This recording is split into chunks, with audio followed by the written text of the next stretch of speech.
What's going on, my peoples? It's your boy, Mr. OBF. Back one time for your mind. Make sure you guys hit the like button, hit the subscribe button, hit the bell button when you guys come up in the building, man. Make sure you guys subscribe and like the channel, people. Um Make sure you guys donate to the channel. If you can donate to the channel, go to OBF the Real Cash App and donate to the channel, people. We highly appreciate it. Need more information to subscribe and donate to the channel.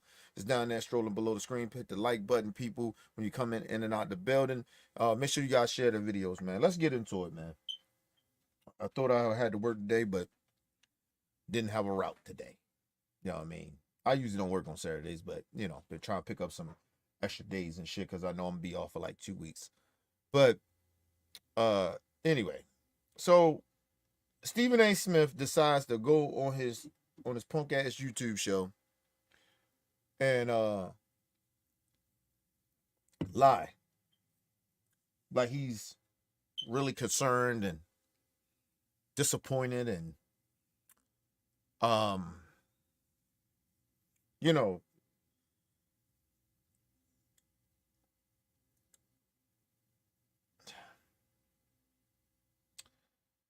I don't even know what to call it at this point anymore with Stephen A. We know he phony. We know he fake. We know that he really genuinely don't care about our people. But it's at this point, it's just annoying to me of his fake outrage, his fake animated bullshit that he does. It's actually insulting at this point.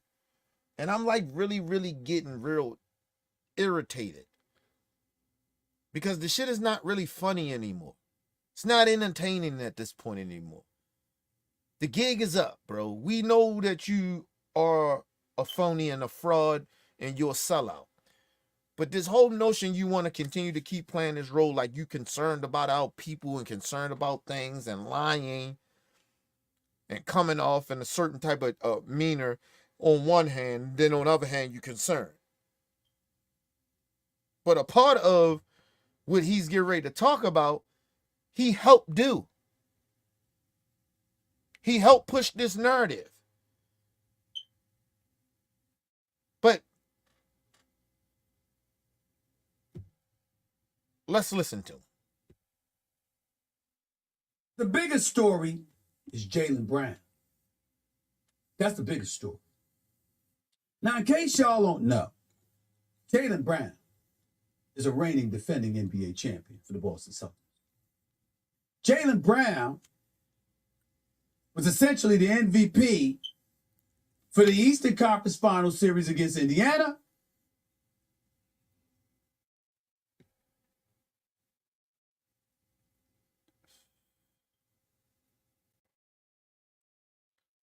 This is the game he does. He tried to break down all these great attributes and accomplishments that a lot of the people that he disrespects.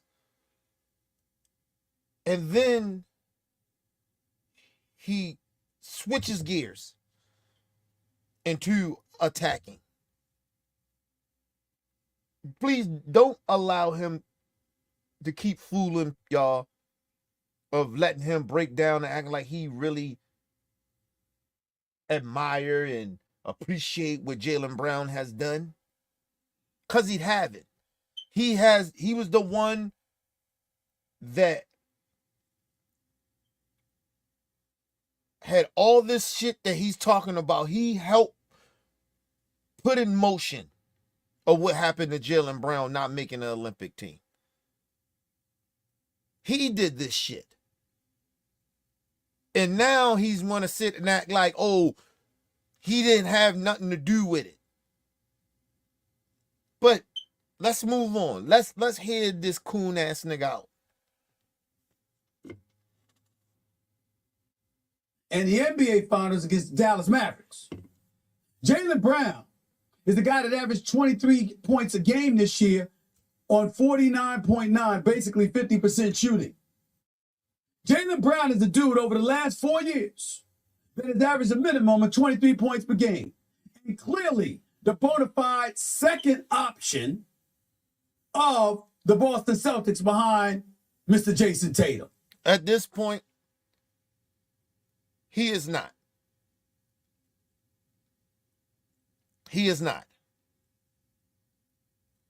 And let me be very, very clear of the statement I'm getting ready to make about Jaylen Brown. Jaylen Brown is a bona fide superstar. We're not going to keep pushing this narrative of he's the second best option behind Jason Tatum. No, he's not. Jason Tatum, love him. A Kobe guy. A Mamba type guy. Love him. He's inconsistent. He's never consistent. Jaylen Brown, consistent. Superstar. So I don't see Jason Tatum somewhat above him.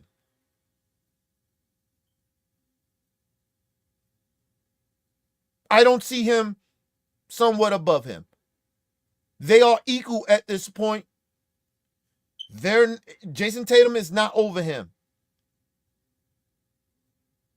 When I start ranking my top 5 superstars in this league, top 5, top 10 superstars, and I may do it on this live stream, we're gonna have to have a conversation about Jaylen Brown, about where he's ranked. And I'm being dead honest about this. So I'm not playing that game with Stephen A. Smith and the rest of some motherfuckers that want to sit there and downplay what this man has been doing for the last 4 seasons and where his team has been in the last 4 years and what they accomplished this year at a fucking 20, 25, 26-year-old young man. I'm not doing that. Not over no fucking Jason Tatum. And I'm sorry, no disrespect to Jason Tatum. I'm not doing that. If Jason Tatum is Batman, then he's Superman on that bitch. Jason Tatum, Jaylen Brown is Superman on that motherfucker. He's one of the Avengers. He's one of them top guys. I don't know what the fuck is going on. But he damn sure ain't no Robin. Not playing this game with stupid people no more. Fuck that. But let's move on. But you see the level of disrespect he's still giving. No, we're not doing that. Let's move on. Jaylen Brown, if you're going to call Jason Tatum 1, Jaylen Brown is clearly 1A. Some folks call him 1. A 1 as well. He is 1. In other words, if you ain't Jason Tatum, there's nobody that's a more viable option in the Boston Celtics than Jaylen Brown. Yet, he's not on the Olympic team. He's not on Team USA going to Paris. Try to win the gold. I wonder why. I wonder why, Stephen A. You don't know why? I know why. Mainly because of you. This nigga act like he got amnesia. He act like he had nothing to do with this.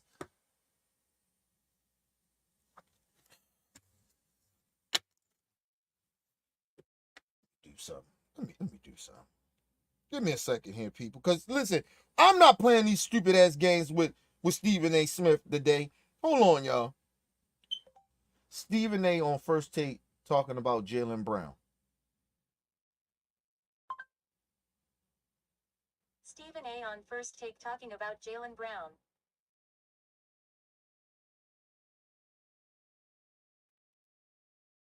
See if I can find this clip.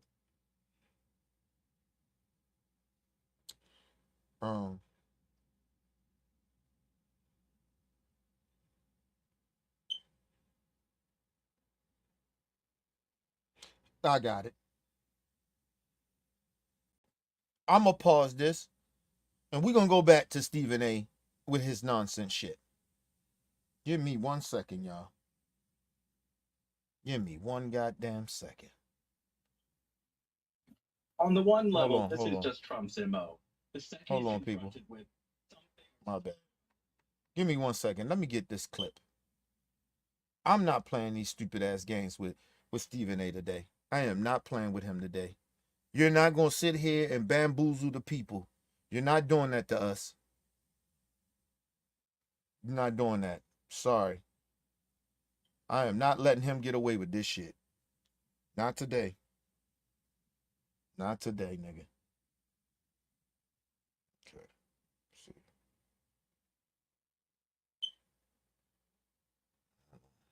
Saved it. Let me see. All right. Let me go back. Hold on, y'all. I thought I saved it. In a second, y'all.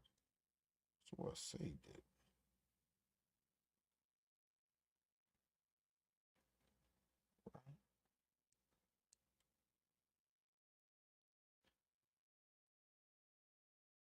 Fuck, I gotta play it. Let me see if I play it. Give me 1 second.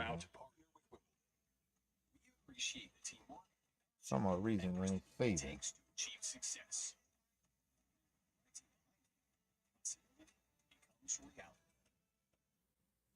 Or similar with Isaiah Thomas.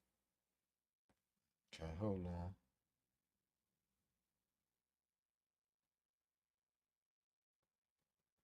Okay, here we go. All right, give me 1 second. I want you guys to hear what Stephen A. Smith said about Jaylen Brown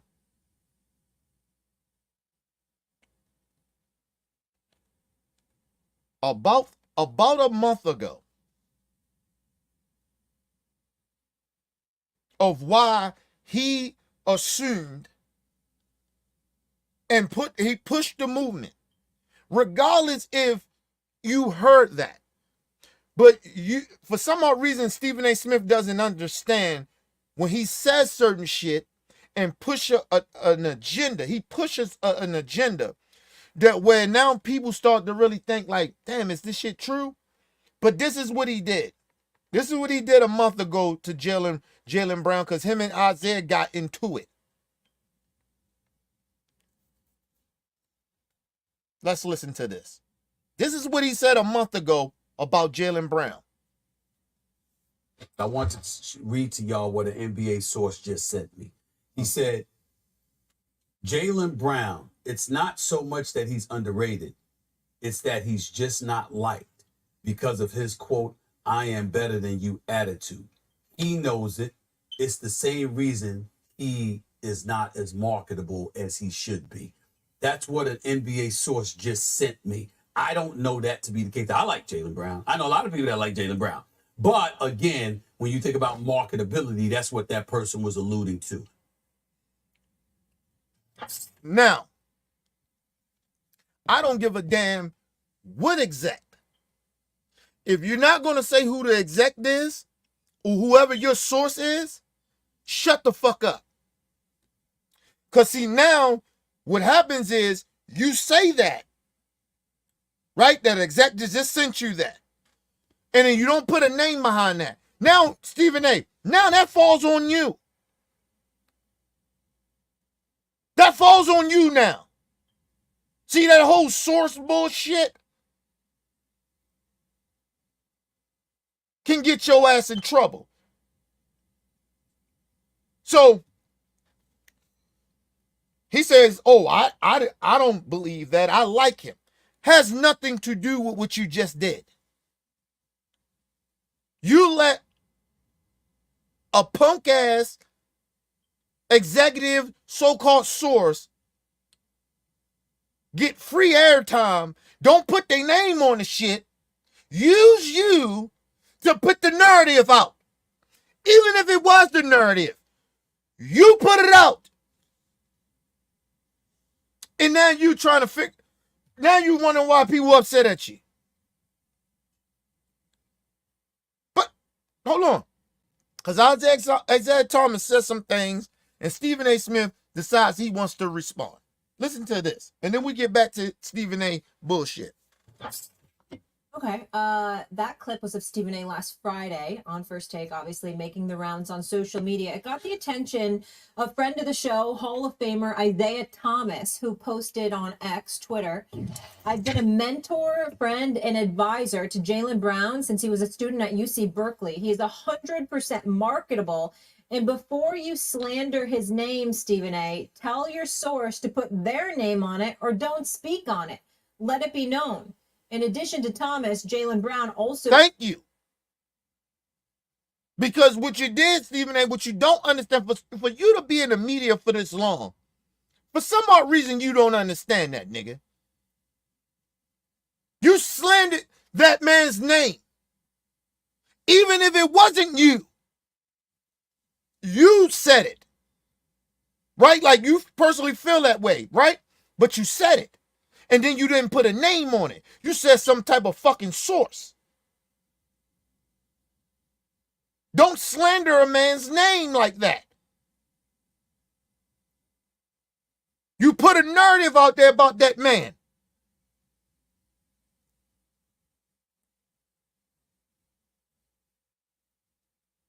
And let me just say this about this so-called source pretending, oh, well, Jaylen Brown thinks he's better than everybody and what athlete does it? What athlete have you ran into Kobe Bryant? I'm not saying he's Kobe, but I'm just saying what athlete at an elite level doesn't think that way, that they're more smarter, got a little arrogance about them. And from what I understand about Jaylen Brown, he's very fucking intelligent.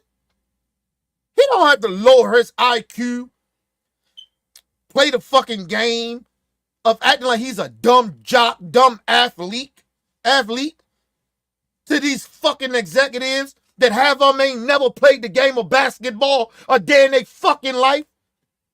Half of them being fake anyway because a lot of them motherfuckers probably don't like black people but know how to make money off of them. And actually, that man actually stands for something. They don't. They stand for money.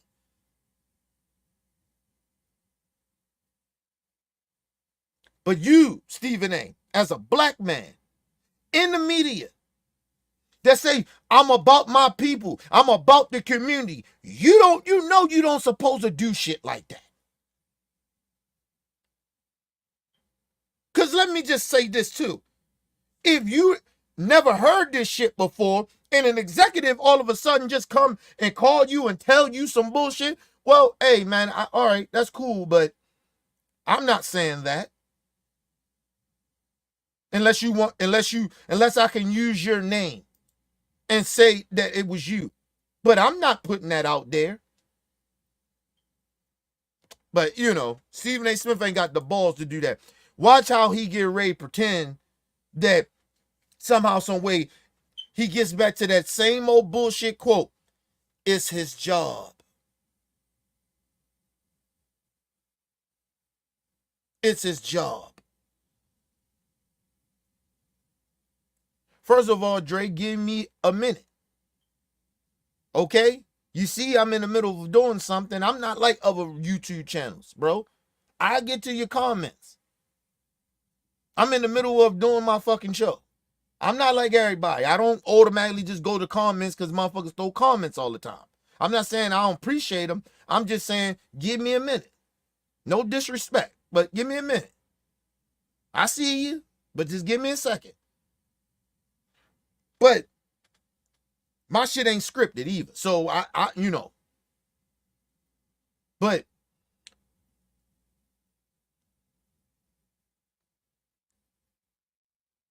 he's going to use the same old shit that it's my job bullshit that he always do to try to confuse everybody of him having a lack of morals and not doing certain things when it comes to our people that you shouldn't do. Because he doesn't treat our people the same like he treats them white people when they do, them white athletes or them white people that do shit wrong. They always his friends. or he say sometimes about black people that do some shit that's fucked up or whatever.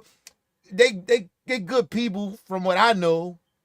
I like him, but you still criticize the shit out of him to the extreme. But when it comes to Dana White, your friends, your white friends, they're my friends. And you make all the excuses in the world for them. But anyway, let's move on. I got you, Dre. Brown also took to Twitter saying simply, state your source. Essay, you responded on social media, but we wanted to give you the opportunity to say your piece here as well.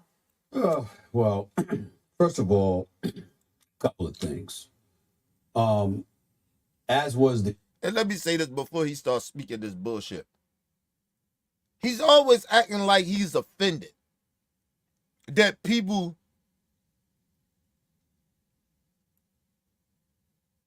says that give their opinion about how he's acting and what he's doing, but he wants you to remember that it's my job. Well, listen, Stephen A., it's the rest of our job as black folks to speak on our people, to defend our people. It's our job. We're not just going to let motherfuckers go around, if it's you or anybody else that's the color skin of us or not, to shit on our good black folks. We're not allowing that.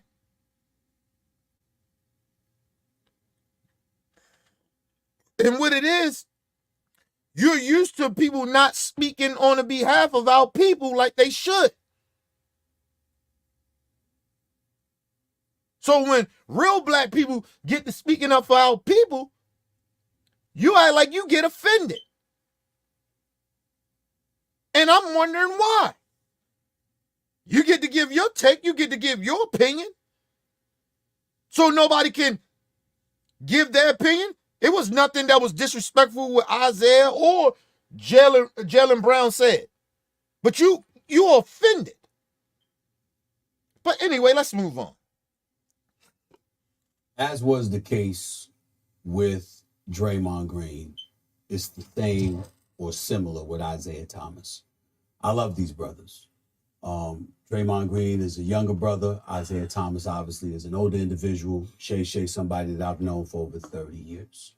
My only disappointment is that Isaiah Thomas calls or texts me all the time. I saw that on X. Never heard a word from him until I saw it on X. So that was disappointing. The other thing that was disappointing. Nobody cares. Nobody cares.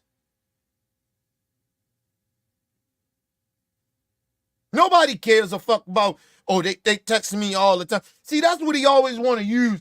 Oh, these people, they can always pick the phone up and text me, blah, blah, blah.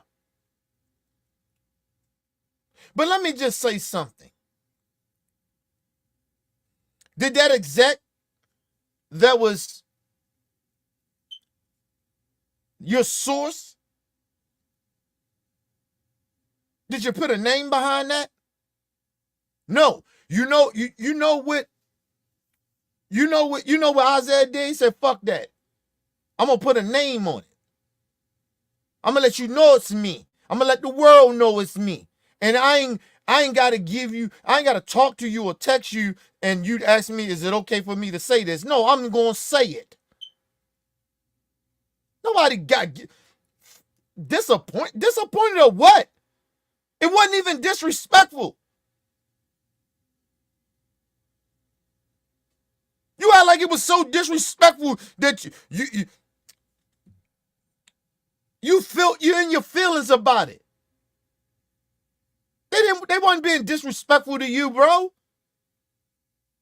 And nobody always gotta call you and text you when we in this social media world and you're speaking on shit. You just he just said, right now, exec just texted him and said this. You didn't call, ask Jaylen Brown or anybody else what you think about what this exec said. You automatically just put that shit out. So nobody got to text you all the fucking time, let you know what they gonna say, nigga. You don't get that shit both ways, nigga. You ain't that damn special.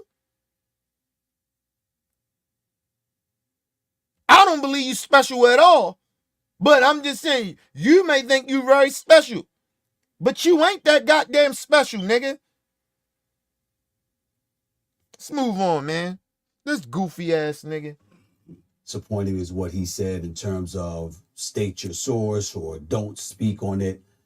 Respectfully, Isaiah Thomas, you've been a source to a lot of people over the years, and your name was never said. So why would you ask me? So, what that mean? Is it because you didn't want to put their name out for sources? Did Isaiah say, don't use my name? And say I said it? Huh, nigga? No. You didn't say that part. He could have been a source for other people. But did anybody ask him, hey, can we say that you said this? Did he say no? Or some shit like that? Yes or no? You just said he was just sources for other situations or other people. Doesn't matter. Doesn't fucking matter. And then, like I said, just go off of the professional bullshit, right? Off of that. As a black man, he spoke up for another black man, which you should have did, but you didn't. All you said was Zach said this with no source to it, but you ain't give enough credit or enough respect to Jaylen Brown to ask him, hey man, a source said this about you, man. What's your response to that? Can I put you on the record? Or what? You did none of that. You did everything in the spare of moment because you admitted that you did that. So why do Isaiah gotta all of a sudden, because he got your number, he got to text you.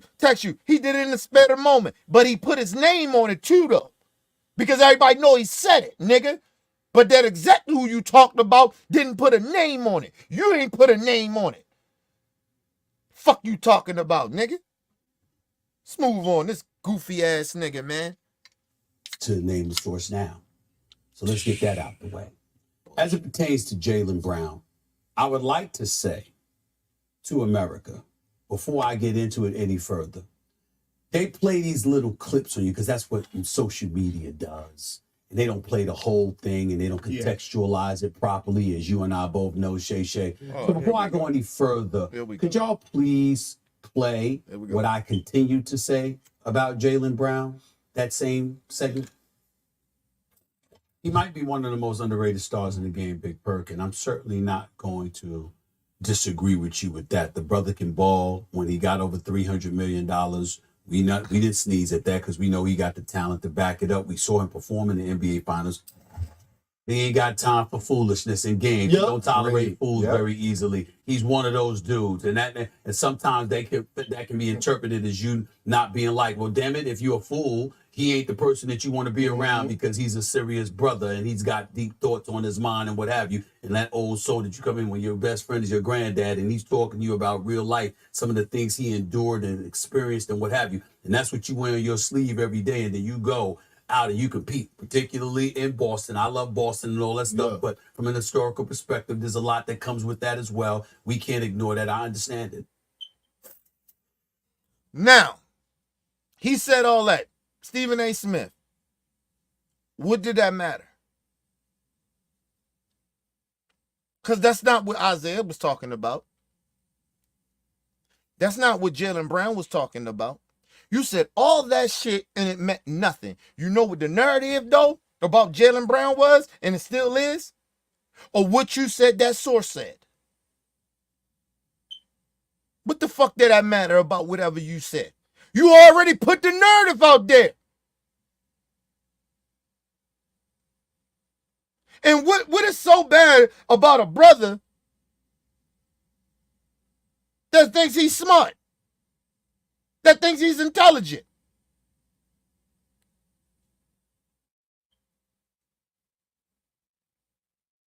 Listen, with that exec or whoever that source was that you had, what he was basically saying was Jaylen Brown don't kiss ass.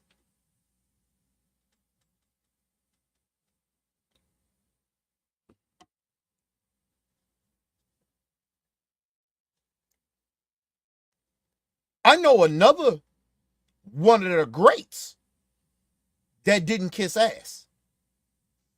His name was Kobe Bean Bryant. He didn't kiss nobody ass. When he got in his troubles, and he actually was in some trouble, players did not like Kobe Bryant. A lot of them didn't like him. A lot of execs did not like Kobe Bryant. Even after he redeemed himself, they still didn't like Kobe Bryant. But you know one thing that they did do? They respected him. Because you know why? Because he didn't kiss their ass. And he was him. And he was great. Oh, what he did. You think Nike and all them motherfuckers really like Kobe Bryant personality, nigga? Or any of the endorsements that he got, they really liked him? No, nigga.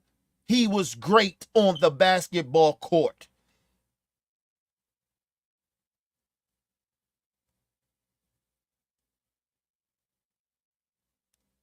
So they had to market him. They had to give him things. They had to, you know what I mean? He had the right agents and right people around him. And maybe, just maybe, Jaylen Brown maybe not have the type of the marketing people around him to push him. And he may do, but he's like, no, I'm not kissing their ass. No, I'm not doing that. I don't really need that. My game speaks for itself. Like you said, Jaylen Brown is worth $200 and something million. He's getting ready to receive in the next 4 or 5 years. And he's going to get another big ass contract. About time Jaylen Brown, God willing, and hopefully he get it, because I love the brother, right? About time his next contract come up, which is in the next 4 years or 4 or 5 years, he may get ready to see $450 million. Maybe $500 million for the next 5 years after that. So he be close to a billionaire. He'd probably be a billionaire about time he's fucking 34 years old. What the fuck are you talking about? Yeah, them endorsements and all that shit can get him there a little faster, but he's still gonna be a fucking millionaire, a $500 million.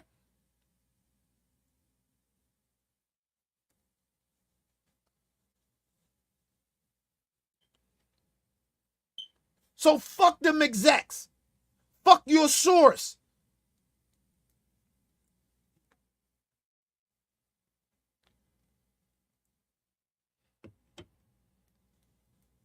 And let me say this about Nike.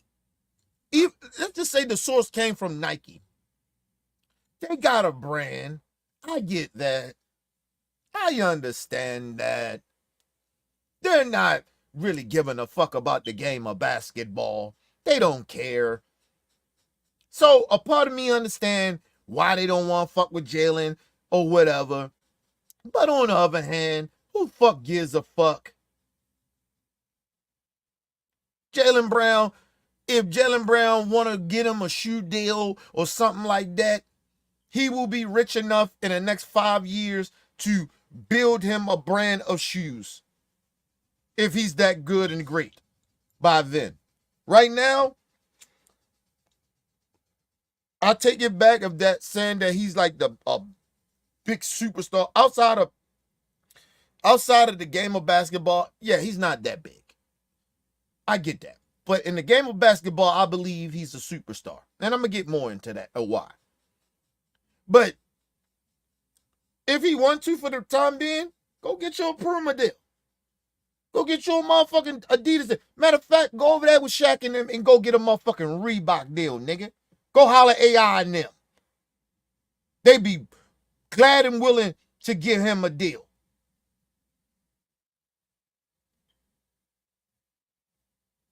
Angel Reese over that motherfucker.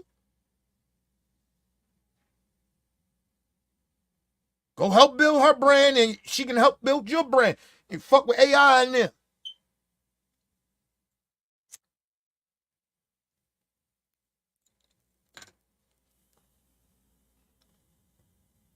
See, I wish I had the temperament to be in these circles with some of these athletes and entertainers and people like that.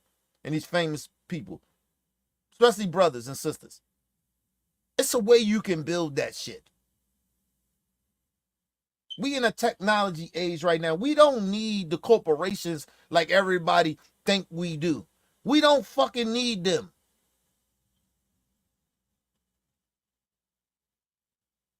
You gotta be willing to bet on yourself. Spend your money sometimes.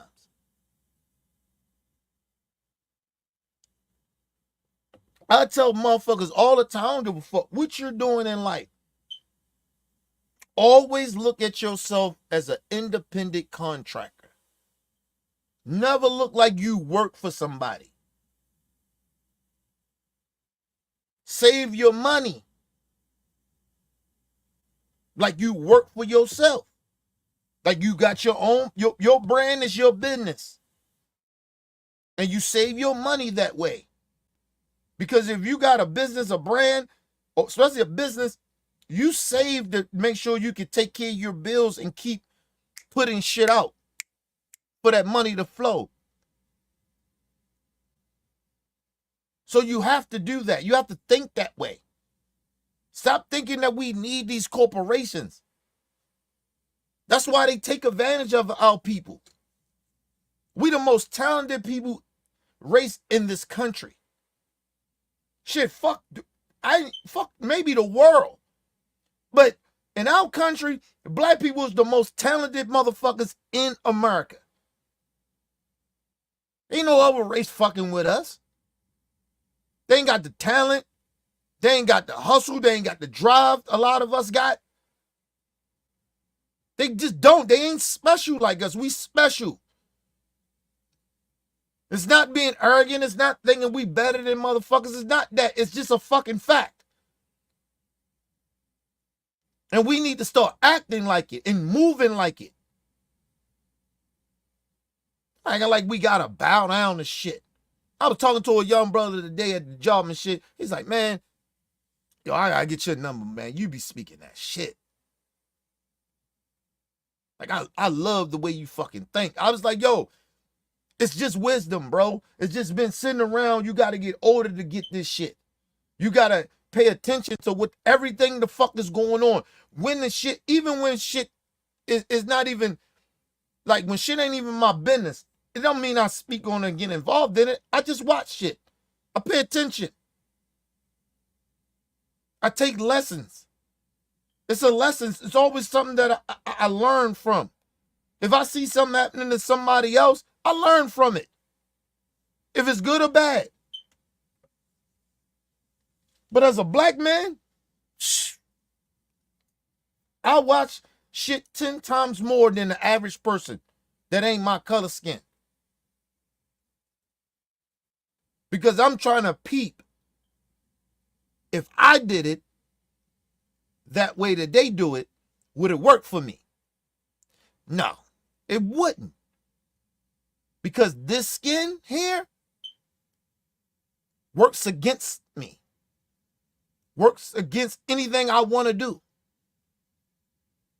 It shouldn't, but it is. But people want to sit here and lie. Oh no, we it's not like that. Sometimes it's just, if you just got the talent. Listen, you can have all the fucking talent in the world. Your skin works against you. And not even just your skin. And shout out to Jaylen Brown and a lot of other brothers is like this. And Kyrie, those brothers, and Colin Kaepernick, those guys, morals standards work against society. Because see, when you real and you got morals and standards, people like, well, why you not playing the game? My morals won't let me play this stupid ass game of what society plays. I'm not playing society stupid games. I know how y'all work, so I will maneuver around society. I don't play the same game people play in society. I was telling a young brother this today. I don't play them type of fucking games. I move the way I move. I don't move like everybody move. I don't move, number one, because I have morals. That's number one. Then number two, I'm a black man. So I can't move the way other motherfuckers move. Even if they are black people or not. But because I see how other black people move and they think that's the way to move. No, nigga. That's not the way to move. I don't want nobody to think that, I don't give a fuck what color skin you are. I don't want nobody to think that you can just come and try to take advantage of me or punk me or anything like that. So I move a certain type of way. So you won't think that it's okay to try me. And if you got the balls to do it, then okay. We'll see what happens. But I don't play those type of games. I don't move like that. And if you got the balls to fuck with a motherfucker like me and try to play me or do whatever, hey, man. Like I said, you fuck around and find out. But shout out to Jaylen Brown, man. Fuck these motherfuckers, man. Jaylen, salute to you, my brother. Continue to be you, bro. Continue to be you. See, the one thing about society, they can't stand a brother that knows who they are. Or a sister that knows who she is. And just say in general, black people.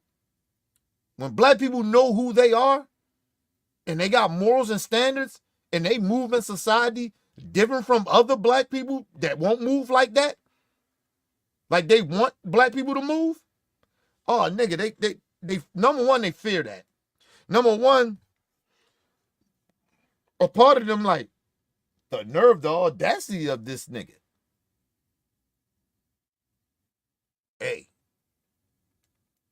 Shout out to Angel Reese. Shout out to her. She moving her own motherfucker. Listen. I love me some Angel Reese. Listen, come on, man. Shorty on her. Shorty who she is. I love that. And she young too. Let her get a little older. Get the right people around her even more. Get the right motherfuckers around her. Not fake motherfuckers. I don't give a fuck what color skin they are. But let her get some real motherfuckers around her. Shorty gonna be, she gonna be like that. But anyway, let's move on. That's what I said, Jaylen Brown, in case you're watching. Let me speak very, very plain as to what I was saying. Jaylen Brown is a star in this league. I voted him for one of the All-NBA teams. I have a vote. He was on my third team All-NBA. So let's get that out. Secondly, I've been on this show for 12 years. You can't find a negative word I've said about this brother. He is a gifted athlete. He is a star. Nobody said that you did. Nobody said you did. Isaiah didn't say it. Jaylen Brown didn't say it. You keep missing the point, and you trying to gaslight motherfuckers, acting like we said something, like motherfuckers is saying something. We're coming at you for a whole different reason. Like, are we coming at you for the reason that you're saying? That's not why we're coming at you. It's a whole nother different reason of why. You know that, but you're trying to deflect us and gaslight us to act like we tripping. It was something that Bill Haney said. He said, I went to school for knowing how to play the, in media. I know how to play media. What he means is he knows how to, he has enough education, he has enough awareness to know how to gaslight people. That's all that is. Stephen A. Smith has been doing this shit, like he said, for a long goddamn time. He knows what he's doing. You know what we're saying, but you're gaslighting us and trying to pretend that we don't know what the fuck we're talking about. And we're putting words in your mouth. We're not putting words in your mouth, Stephen A.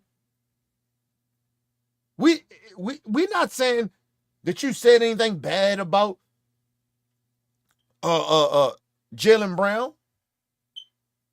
What we're saying, nigga, once again, is that you decided, you know the narrative, you know the state of how this shit works in media.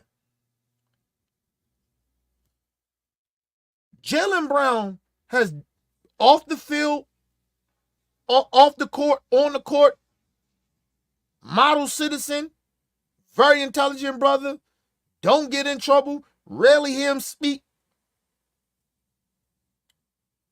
Been a good dude, good citizen, if you want to say. The question came up is why is Jaylen Brown underrated? Some people were saying, hey, man, he's playing with Jason Tatum. I can understand that in a way. But you decided to get a source that wouldn't put their name on it to say he's just not marketable because of these things. It pushed the narrative, Stephen A. You've been in media way too long to sit here and try to gaslight us and act like we're the ones just tripping, bro. You know better than that. And then now you're trying to sit up here and I ain't say anything bad about him, but you kind of push the narrative of the person that said something bad about him. And as a black man to another black man that you're saying that you got a lot of love for, you just did him a disservice. You know how the game works.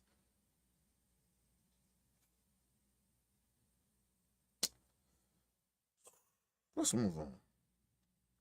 Star, he's a good dude. He's socially conscientious. He was on the front lines through the whole social justice movement. He spoke out on a lot of things. He got his new $300 million contract. I pointed out his philanthropy. Sir, and you know that may be part of a real big reason why they don't want to fuck with him. What's going on, man? What is going on? Remember he said, I don't know why these things. You know why. You just said it. Because your source has been telling you this. He's been in a big part of the movement of social justice. Listen, man, that's why they don't want to fuck with him.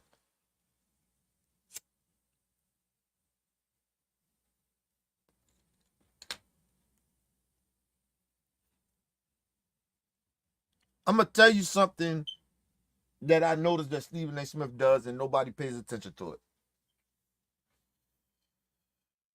If you are a famous person or athlete or entertainer that plays the game somewhat similar,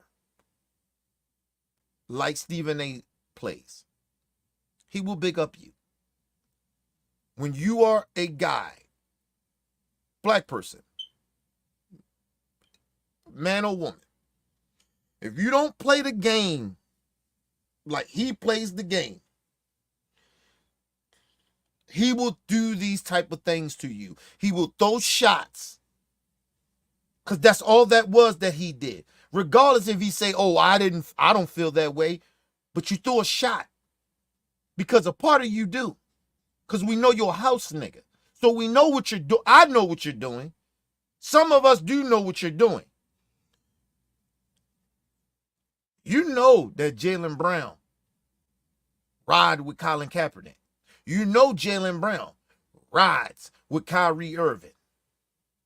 The reason that you don't go at LeBron is the way that you does because LeBron is powerful in y'all little media shit.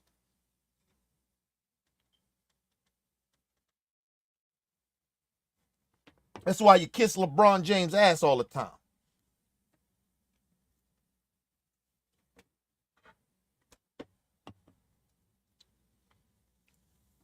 The fuck out of here.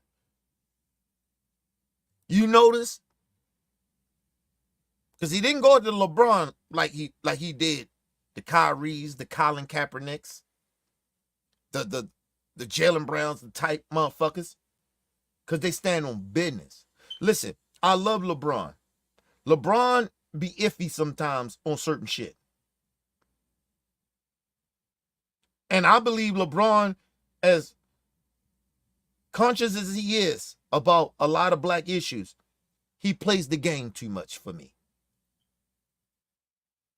And that's why, and he knows how to play it. So that's why he doesn't get as criticized in certain realms of certain shit. Fox News, right-wing shit? Yes, of course. So I think anybody that stand up for social, injustice and social justice, I think, anybody get criticized over there. But even in the left-wing type of shit,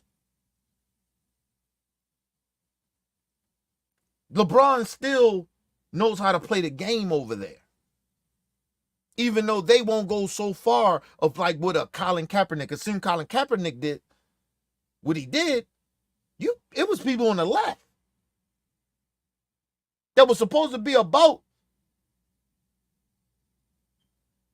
and social justice type of shit. And they switched on Colin. Remember Stephen A in the beginning? I understand what he's doing, but, for me personally, I stand up and salute the American flag. Man, please. Please, man. And I'm not saying Stephen A. Smith is a stupid person. Stephen A. Smith, you're not a very conscious brother. You may be a very intelligent brother. Well, black person. I ain't gonna call you a brother, but you may be a very intelligent black person. But you ain't conscious, nigga. It's a difference too, people. I'm conscious. As much as I know how the game is played, I decide not to play the game. Colin Kaepernick, as much as he know how the game is played, he didn't want to play the game no more. Jaylen Brown came in. I'm not playing that game, nigga.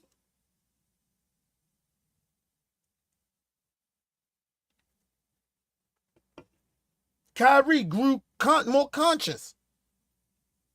He played the game. I'm not doing that shit no more. It is certain brothers and sisters that just don't play the game, bro. And the problem is, when you find brothers and sisters, right, that when they don't play the game, somehow they're hard to work with, to deal with. You ever notice that? And when they're about black people, all of a sudden people got a problem with it because they expect black folks to just, we should be for everybody. I always keep telling y'all about America and shit like that. Black people are the glue of America. But when real conscious black people really look back and see shit for what it really is, we don't want to fuck with it. It's like when certain black people, I talk about it, people be like, Kenny, you going hard on black folks. Listen, about the Biden shit, it's not that. I'm not going hard on them. I understand why they feel the way they feel. It's not that I never understand how they feel about it. I'm probably way more conscious than some of these black folks that now got a problem with Biden. The problem is it ain't the time for that shit. I know what they saying. I know what the fuck how they feeling. I know what they thinking. I get it.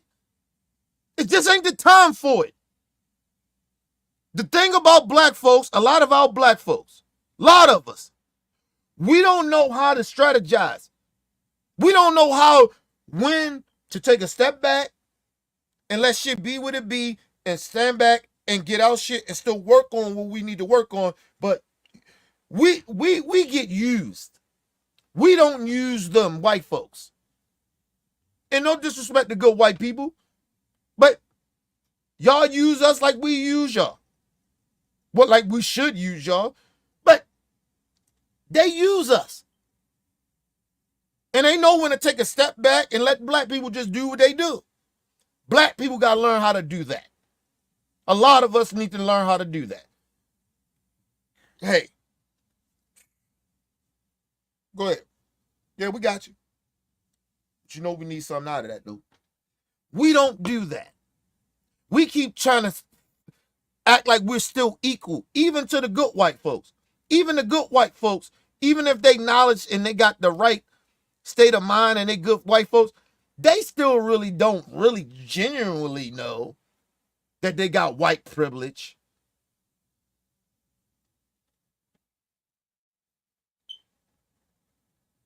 But black folks, we want to sit there and act like they do because they good white folks. No, they don't. And stop acting like they do. And so sometimes let them take the reins sometimes. Let them get in the front line. They keep acting like we got to be in the front line of every motherfucking thing. No, we don't.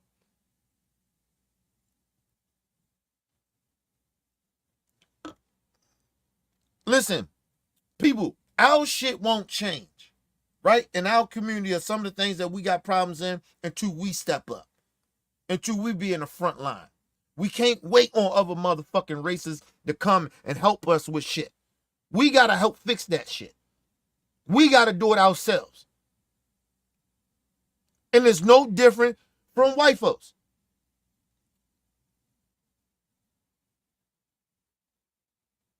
You know it's an issue on your side of your people. Get in the front line and fight for it. You know what's wrong with what they doing. Get in the front line. Why we got to be side by side with you or in the front line with you? No, we gonna play the background. We got your back. But go ahead. So on y'all. We don't strategize. We sit here and play these little stupid games, acting like we all won and shit. No, we're not. I don't give a fuck how many good white folks it is out here. We're not all one. As black people, we know this. I don't give a fuck how many signs you put up. I don't give a fuck how many black babies you adopt. Means nothing. Start voting the way we need y'all to vote. Shit like that. Start giving way more opportunities to black folks and minority folks, and then we can talk. And you have to be consistent. Don't give me 5-10 years. No, we've been fucked up for generations. A 5-10 year shit means nothing to me. But I appreciate the attempt. But it still ain't enough. To the good white folks out there, y'all still owe us. Sorry to tell you that.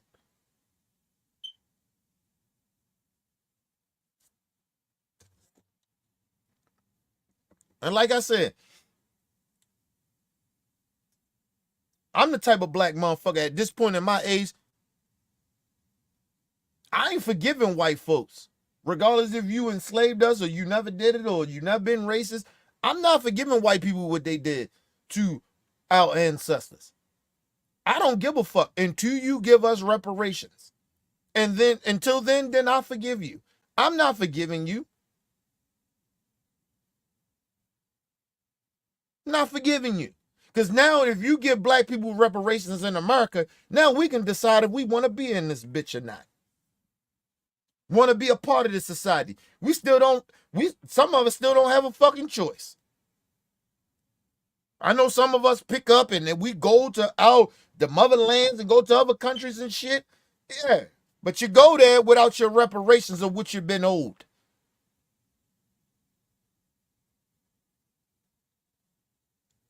We should go over these countries as rich motherfucking niggas.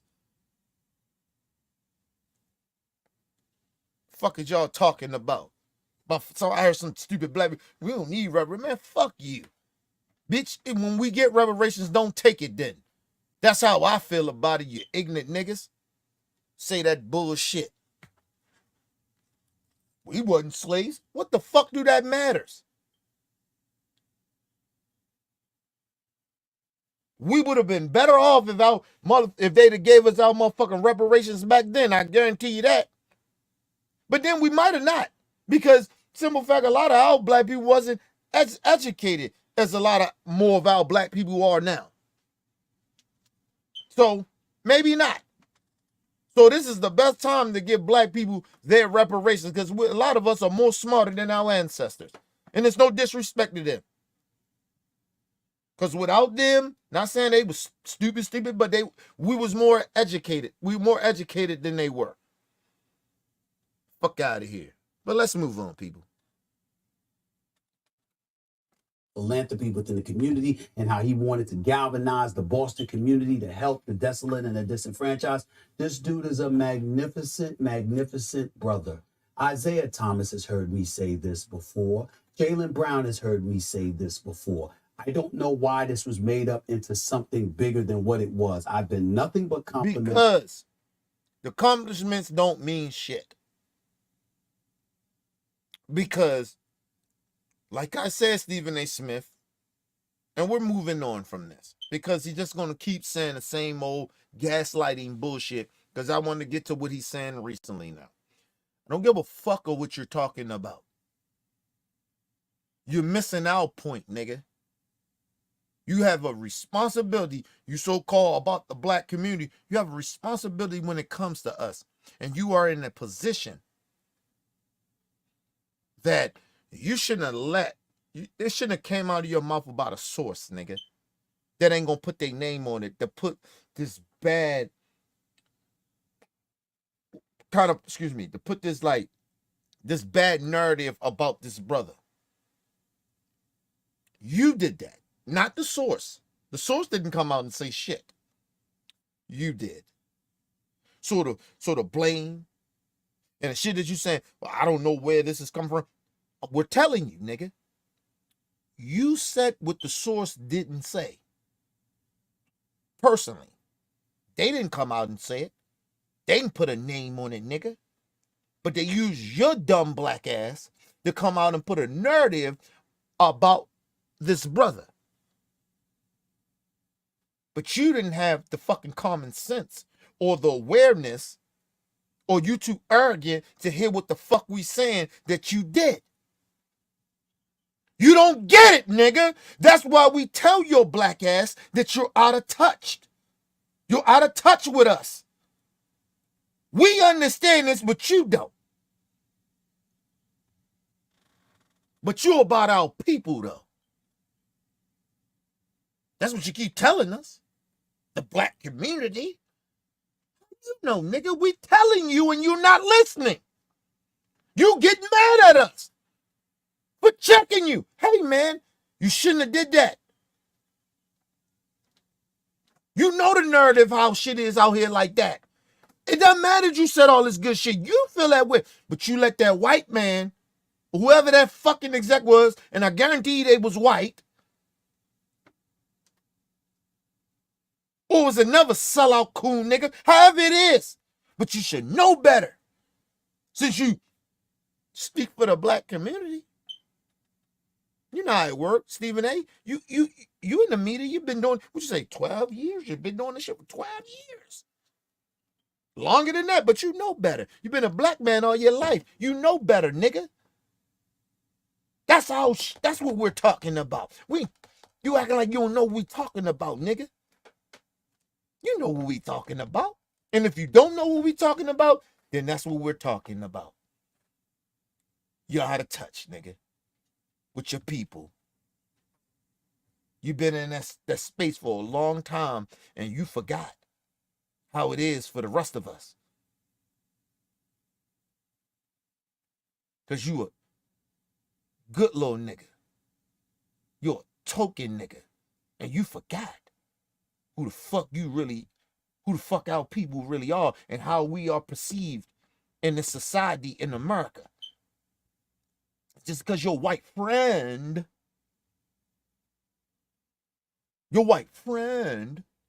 Sean Hannity and them, that racist piece of shit keep telling you, I see you as an equal. They're lying to you, and you should know that, nigga. But you keep trying to play these games. But it is what it is. Let's get back to the nigga trying to explain himself, trying to figure. You heard what he just said, trying to play like he ain't put this narrative out about this brother.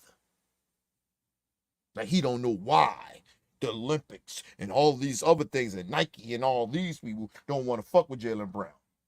Because most likely the sources probably came from Nike. But he said it was a basketball exec. Okay. All right, nigga. Keep lying to yourself. And keep thinking that you lying to us, but you ain't lying to us, nigga. Not the real black people out here. There we go. Let's get back into it. That's the biggest story.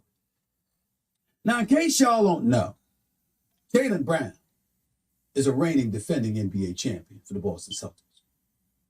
Jaylen Brown was essentially the MVP for the Eastern Conference Finals series against Indiana and the NBA Finals against the Dallas Mavericks. And I wanted to say this too. All this shit he's saying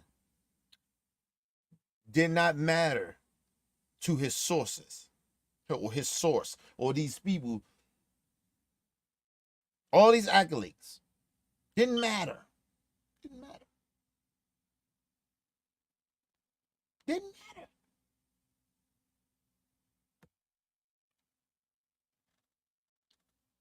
Didn't matter. They still didn't pick this brother, a top 10 basketball player in the league, over a role player that is his teammate, and no disrespect to him. No disrespect to him. I think his name, Dark White. Very good player.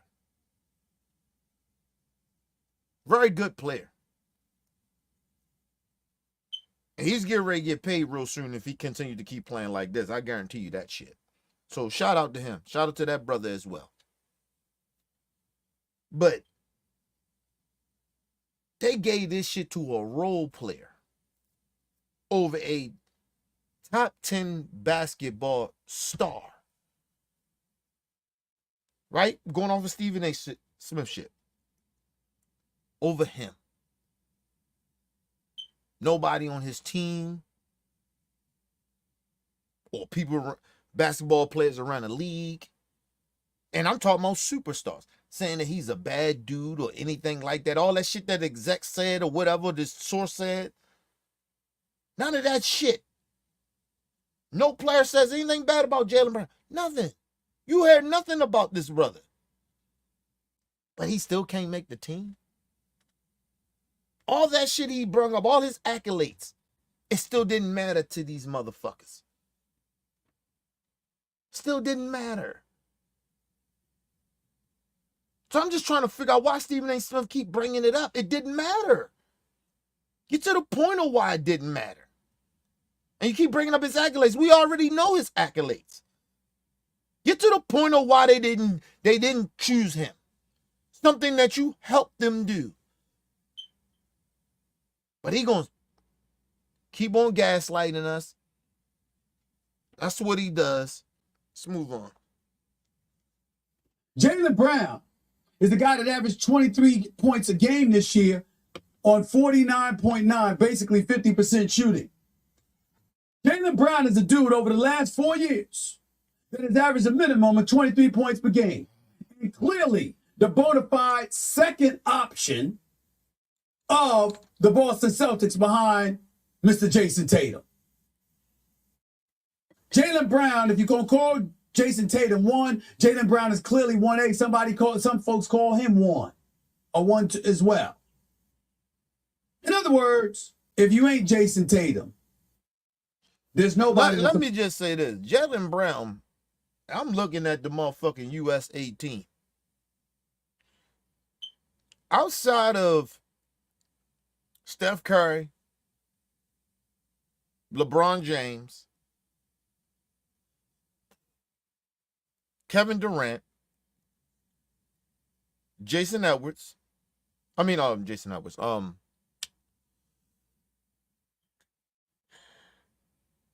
said Jason Edwards, didn't I? Man, what's Shorty name? I don't know why the fuck I'm forgetting his name. And I like Shorty like that. He remind me of like a young Kobe, young Mike. Fuck is his name? God damn it.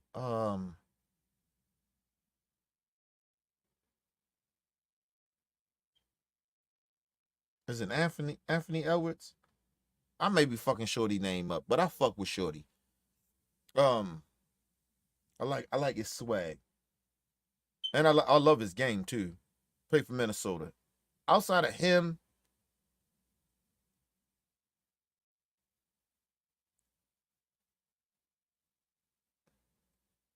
trying to think who else they got on there. Oh, and Embiid.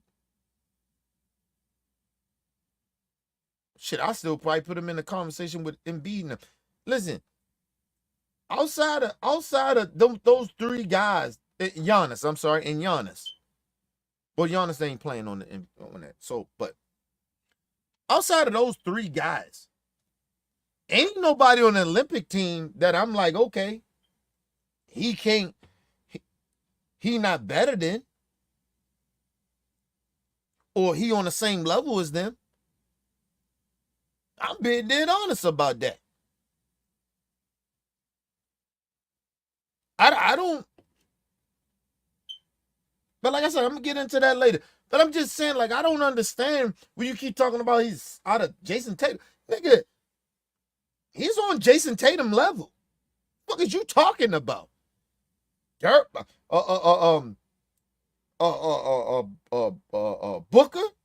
He on that level too. Booker a star. What the fuck? He not a superstar. The fuck are you talking about? Like, well, I mean, shit, motherfuckers ain't even said that.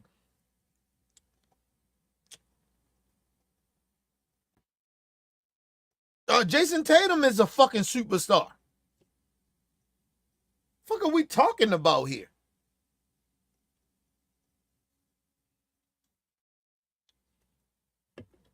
Jaylen Brown is on that level of all those niggas. Anybody outside of Kevin Durant, LeBron James, and Steph Curry, he's on all them niggas level. He may be even better than some of them. Fuck are we talking about here?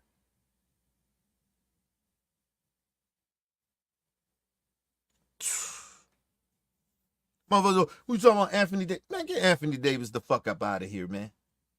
That inconsistent ass nigga. That injury prone ass nigga. Only reason if he won with LeBron and got a ring, nobody's talking about this nigga as top 10. I'm telling y'all that straight up. I'm telling y'all that straight up. He got that little bubble ring. Yeah, man. I still put an asterisk around that. If they can put an asterisk around Kevin Durant, motherfucking and LeBron James, big three shit, I'm putting that around his shit. That bubble ring. Get the fuck out of here. Let's move on, man. Nobody that's a more viable option in the Boston Celtics than Jaylen Brown. Yet, he's not on the Olympic team.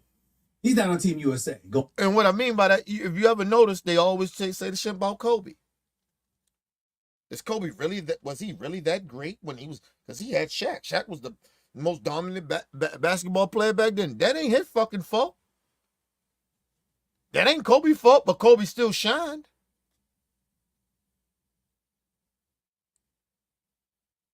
We seen when you go back and watch them finals. Them years that him and Kobe was together, Shaq and Kobe was together. Kobe, nigga, are we serious, man? This is the conversation. Like, you motherfuckers is crazy, man. These people lost their damn mind. I don't give a fuck how dominant Shaq was. He wasn't winning none of them titles without Kobe.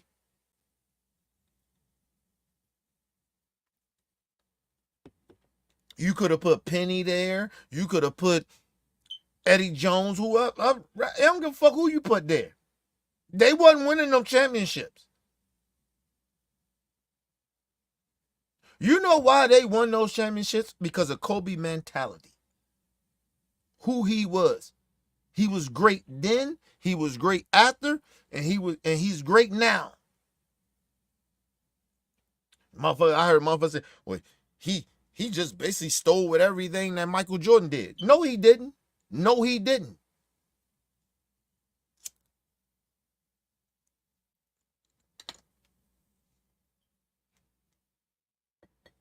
It's like niggas don't be trying to give Pac his motherfucking due diligence. It ain't Pac's fault that he studied the greats.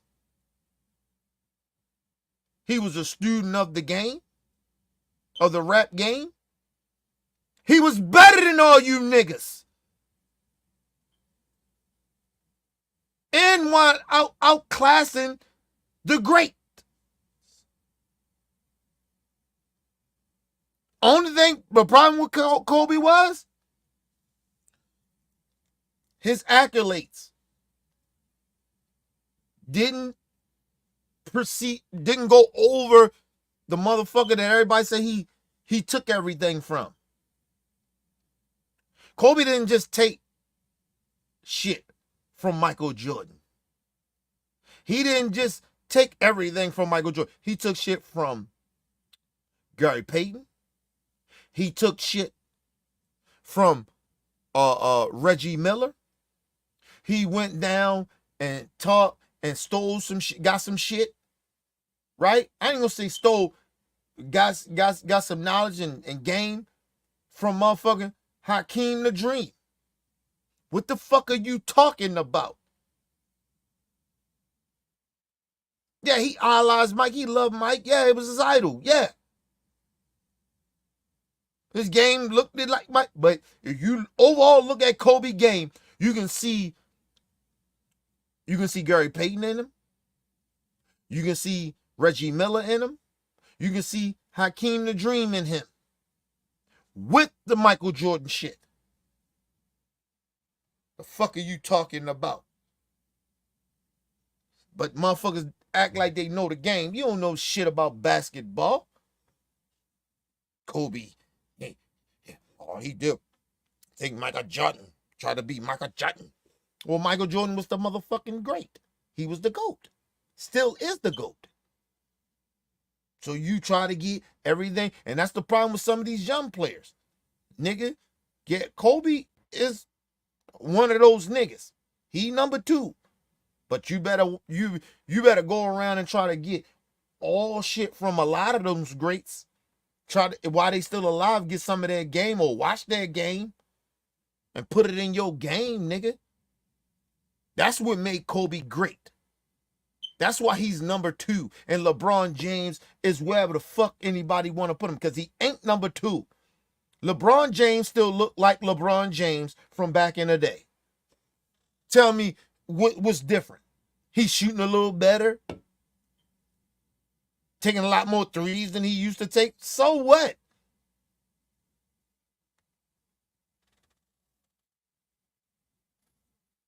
You go back and look at how Kobe used to play when he was young. So when he played later in his prime, nigga, he is different because he went to Kareem. I mean, he went to Hakeem the Dream and got some jewels from him, got some game from him. Reggie Miller from back in the day, early. Reggie tell you about that shit. Gary Payton to tell you he went there and studied them niggas. That's why he was a great defensive player.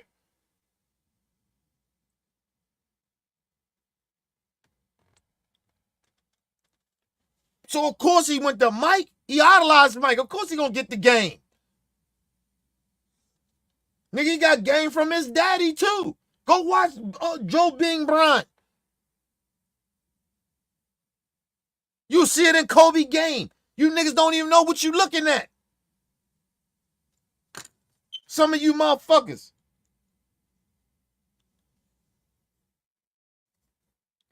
That's why when you see a lot of these so-called superstars now, these young niggas that's coming up and supposed to be, they ain't gonna last long.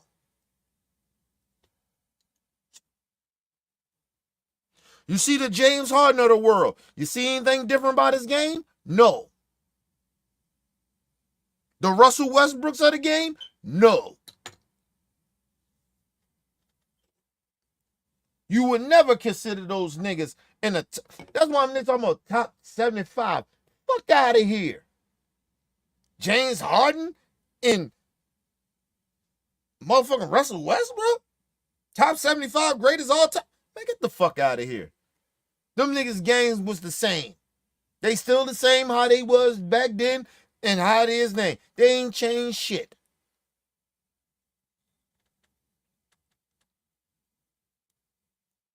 Them niggas can say all they want. Yeah, we admire Kobe. We fuck with Kobe. You ain't listen to Kobe. Because Kobe tried to tell you niggas, hey man, you got to work on your game. That's why I'm trying. Only reason anybody even giving LeBron James this so much of this act, he's the GOAT or he's up there and shit like that, is because he played longer than Kobe and Michael, but they still was better than him. Skill-wise, they were. Overall, they were. He got more points than them. His stats. I told you about LeBron James. He padded stats.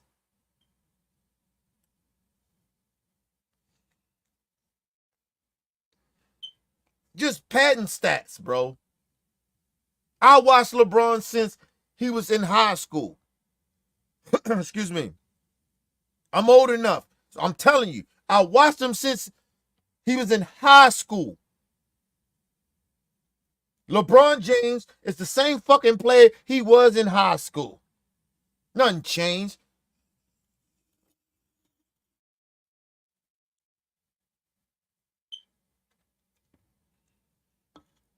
He was just more athletic and durable for his size than a lot of motherfuckers. Even some of the greats.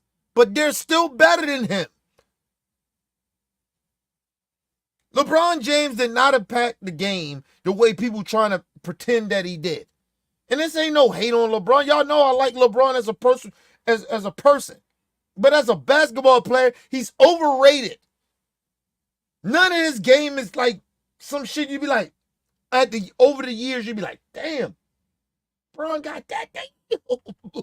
LeBron would have been bigger. He probably could have been bigger than Kobe and Michael if he would develop his game, but he didn't.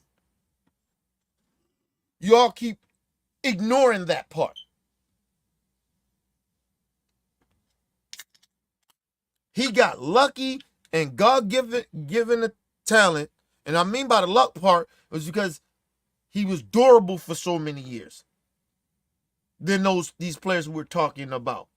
And athletic and God given as well, his body structure. That's it. But skill wise, LeBron James is not. You would never ever put LeBron James mentioned with the skilled players. He's not skilled at all. His IQ of basketball, yes. That is different from having skills.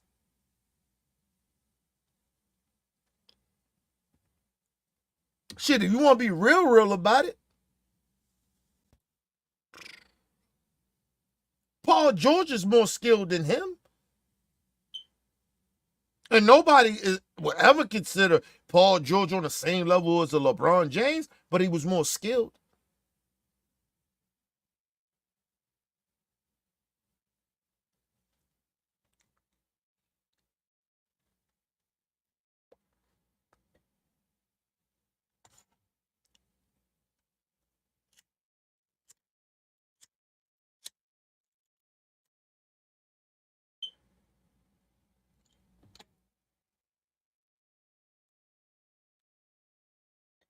Motherfuckers don't know nothing about basketball, bro. But they want to sit there and keep telling you about how great LeBron James. He was a stat packer, bro. Look at his skill level, even now. For LeBron James to be in this league this long, it's not because of his skills.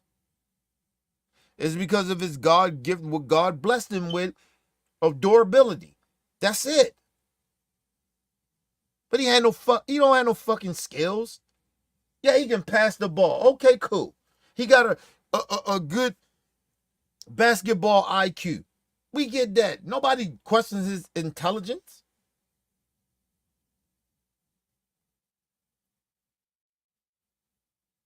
What skill he got? You watch LeBron James right now. He shoot a little better from the three-point line. But that's because he ain't got no choice. He can't keep going to the fucking hole. And then when he go to the hole, some of the times he get blocked. He would never get blocked if it was 5 years ago.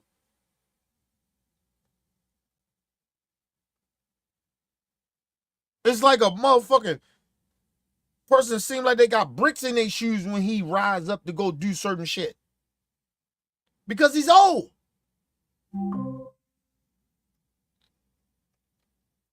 Got another storm coming. God damn it. But stop playing like LeBron James is skilled. He's not skilled. It's not skilled at all.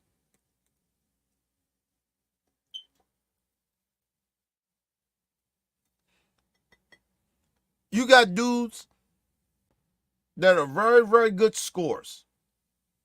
Right? Kobe was one of them. T-Mac, a lot of people. Jordan, a lot of people. That doesn't mean that they were skilled.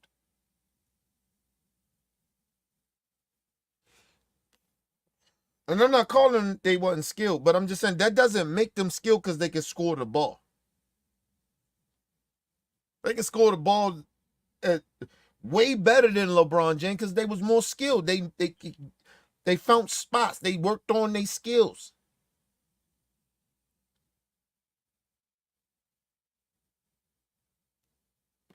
Because LeBron know how to pass the ball. That's God willing. Sometimes you just got the eye for that shit. That's not a skill. It's a part of having a skill. He got a skill, but he's not skilled. Because I don't want to take his passing abilities away from him. But he's not skilled. He's not an all-around skilled player.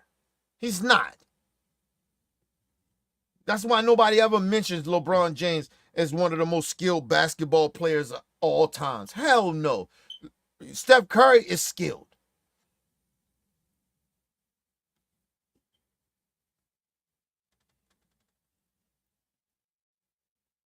You can't be, to me, for LeBron James, like, it's one thing. It's like when you talking, like, even like Shaq. Shaq wasn't skilled. That was God gifted ability. But nothing was skilled about Shaq. Overall. I'm just saying overall. Nothing. Hakeem the Dream, skilled. That's a skilled basketball player. And he was a center. Should have been a power forward, but he was a center.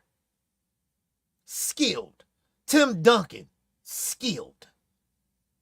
We talking about skilled basketball players all the way around. They are skilled basketball players. Kobe Bryant, skilled basketball, one of the most skilled basketball players ever. He was more skilled, had more skills than motherfucking Michael Jordan. What are you talking about? Michael Jordan was skilled. He had skills, but he wasn't better than Kobe skills. Overall skills, no.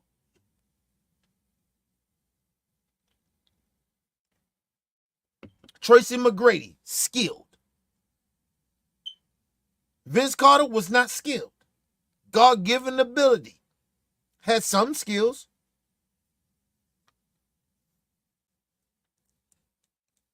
But not overall. Penny Hardaway was not a skilled basketball player.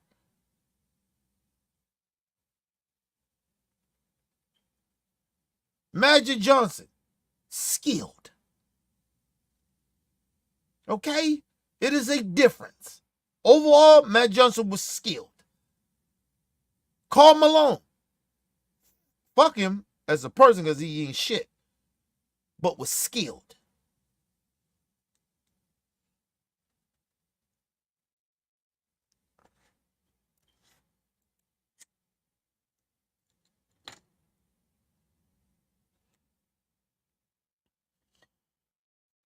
Isaiah Thomas, skilled.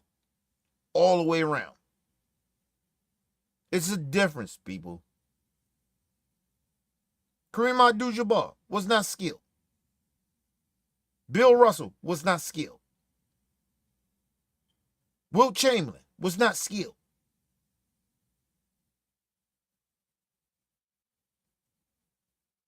David Robinson was not skilled. Not overall. Not overall skill. Basketball player. Was not. You don't mention those guys in there. Larry Bird, skilled. It is different levels when you're talking about skilled basketball players. Kevin Durant, a skilled basketball player. Overall. Fuck are you talking about? What he can't do? What he can't do?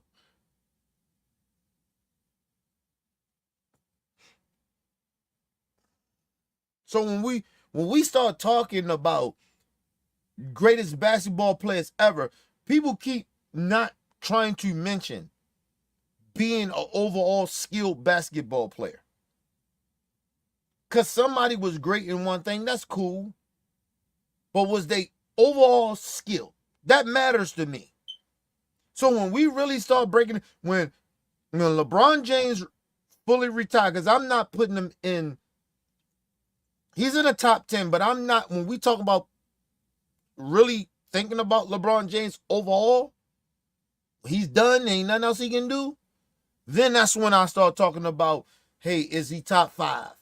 Is he top 10? Yes, I give him that. And it's mainly because of his accomplishments. But I got to start breaking other things down with that. When you're talking about all-time great. As skilled as Karl Malone was, nobody mentions him as top 10. It's for a reason. Accomplishments matter and all that shit.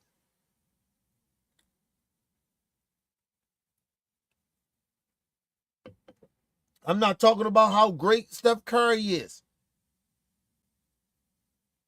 Because he may be higher once he retires. I don't give a fuck how not many championships he got. He got 4 of them bitches. That's enough to put you in the top 4. I don't give a fuck what none of y'all say. And he's skilled overall. And we look back at his accomplishments. Then we got to start really, really, really having a real honest conversation about people that's even in the top 10. Like, I'm just being real.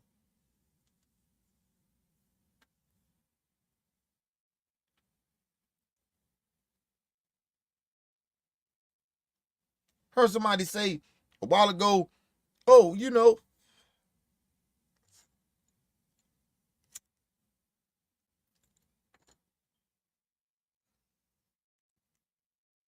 Steph Curry cannot be over Magic Johnson as the greatest point guard ever. Who told you that?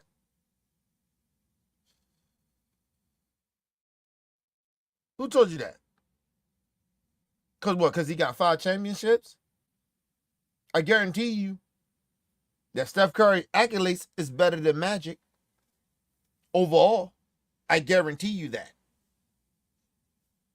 Only thing that Magic got over Steph Curry, maybe assists, maybe. And I gotta go look that back up. But I know one thing that he does have over him is probably rebounds, maybe. And I gotta look that up. But I know he got probably more assists.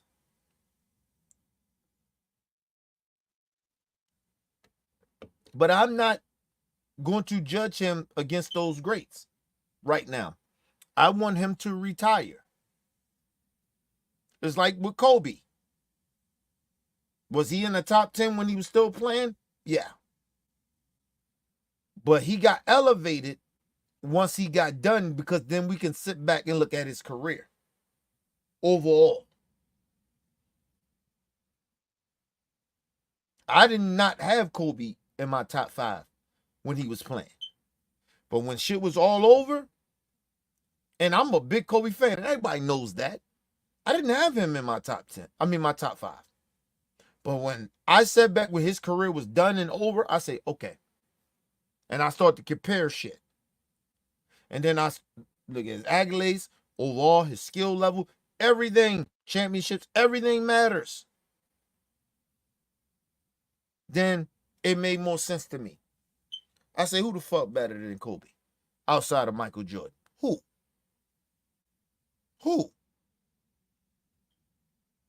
That y'all got right now? Kareem? No. Kobe's the greatest Laker, so they can't say that. Magic is Magic is a icon out there in LA. Of course he is.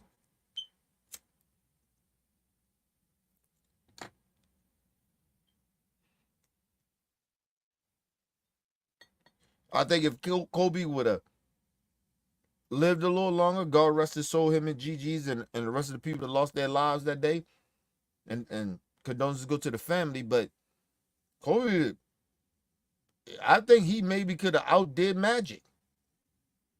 But Magic is Magic, though. So, as the greatest Laker, no, we giving that to Kobe. But Magic is right there, nigga. Ain't nobody, ain't no Shaq, none of them niggas, Kareem, none of them niggas. Jerry West, no. Jerry West may be 4th or 5th on the list, God rest his soul. But greatest Laker, that's Kobe. Then it's Magic. Nigga did 20 years of his life out there.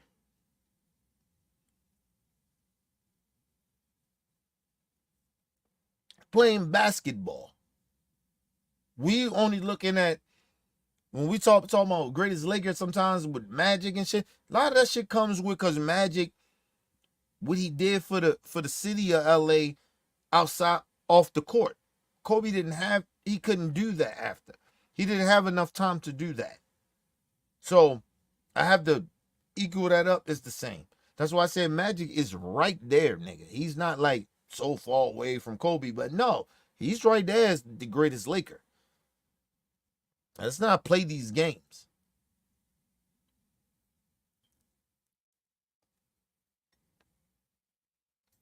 And you gotta understand, championship-wise, you gotta look at it. Magic did that shit in lesser years than Kobe did. So that's why I say you can't, like, oh, Kobe here, yeah, he over top of Magic, but Magic is fucking right there. He's right there. He's like, nigga, Kobe, I'm gonna give it to you, nigga, but Magic right there as the greatest Laker. And those two, ain't nobody above them. I keep telling everybody, they don't want to listen to me about this shit with LeBron being a Laker. I never liked it. I'm highly offended, and I'm still will always be offended of it. I don't give a fuck how many championships he bring there. I just don't. All I see is a dude because they get mad at Kevin Durant for this shit. I'm looking at LeBron James like all that nigga do is team hop. And I was mad offended when he came to LA. That's why I'm not a LA fan. Well, for the team, I don't fuck with the Lakers because LeBron is there. I never liked the move. I understand what they tried to do, but I didn't like it. It could have been anybody else, but LeBron, no. Not when y'all talking about he the GOAT. No, nigga, the GOAT he stays in Cleveland. Where you come from.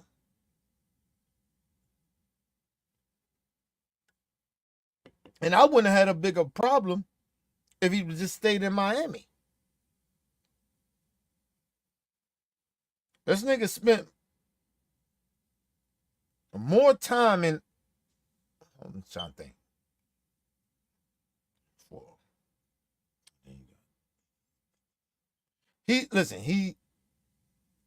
He spent more times on other teams ring chasing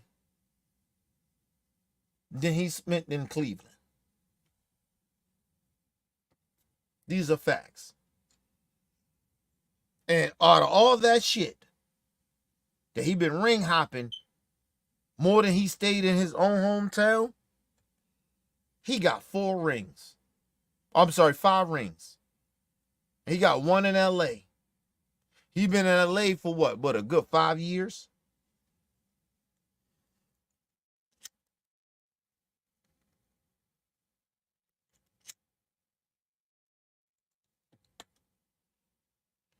At least after Shaq left, Kobe got 2. He probably got more if body didn't break down. And the Lakers gave more fuck about. And you got to understand too. And I keep saying this about LeBron and nobody want to like pay attention to this shit. I don't like what he's doing. I have no problem of, bringing his son in and shit like that. But a lot of the moves that he been doing in the last 5 years, has it really been working? You got 1 championship out of all this bullshit that he has, and then he try to play like, oh, I ain't got no say in nothing. Nick, LeBron, please, bro. Come on, man. We ain't stupid, bro. We know what you doing. We know what you doing out there. We know exactly what you doing, nigga. And you trying to play, oh, I ain't got no say out here. You're a damn lie. You're a damn lie. This is how you knew that he had pull. JJ ready, everybody, oh, that's LeBron. All right, nigga. Yeah, we know. For me, I already knew. A lot of people like, nah, Kenny, come on, man. He ain't got no pull out there, man. Come on, that's JJ ready. All right, cool. All right, I'll give you that. When they drafted his son, I had no problem with it. But, nigga, don't lie to me and say you ain't got no pull. That's my issue. I had no problem with you just dead. It's your son. I get it. You fucking LeBron James. I get it. Pull your weight, nigga. Push your. I ain't had no problem with it, but don't lie to me, bro.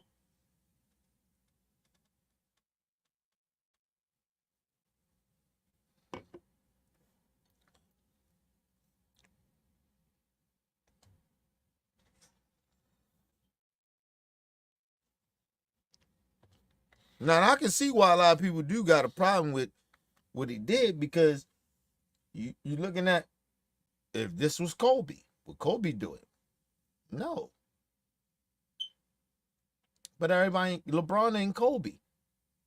And I don't put LeBron on the same level as Kobe. Never did and never will. Sorry. So, no. I had no problem with what he did. My problem with him was, nigga, don't lie about it.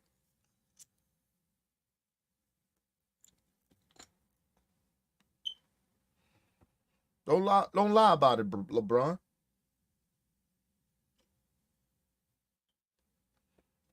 Get a little bubble ring and shit. You know what I mean? Y'all still LeBron James. Y'all want to count that and act like it is whatever. Or anything about Kobe Bryant, you can't put no asterisks around his shit. But then they still try to do. Oh, well, he was with Shaq. Okay, nigga. Well, he was with D Wade. He was with Chris Bosh. These niggas was at the top of their game. They was in their peak. Or they was coming into their peak. So they was top 10 dudes at the time. Fuck are you talking about? They wasn't no, these dudes was Hall of Fame. Hall of Fame motherfuckers. Think of all the motherfuckers that Shaq played with and Kobe played with. How many of them Hall of Famers? How many of them?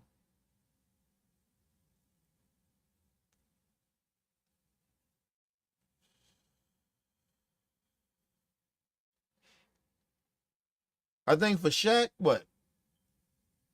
Shaq is different because Shaq, he started being around some men like that, so he kind of really don't count. But Kobe, because he played for the one team, he got 2, maybe 3.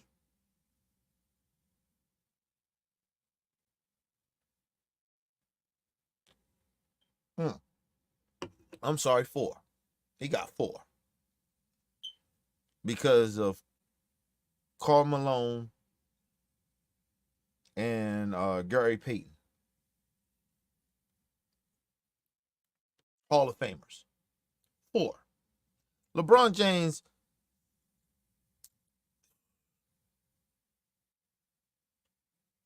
played with Shaq, D Wade, Chris Bosh, and who else? The motherfucker is a Hall of Famer. Trying to forget. I'm trying to remember. Ray Allen. Ray Allen is a Hall of Famer, if I'm mistaken, is he? Ain't he? Yeah, Ray Allen. Come on, man. He played with all types of fucking Hall of Famers, bro.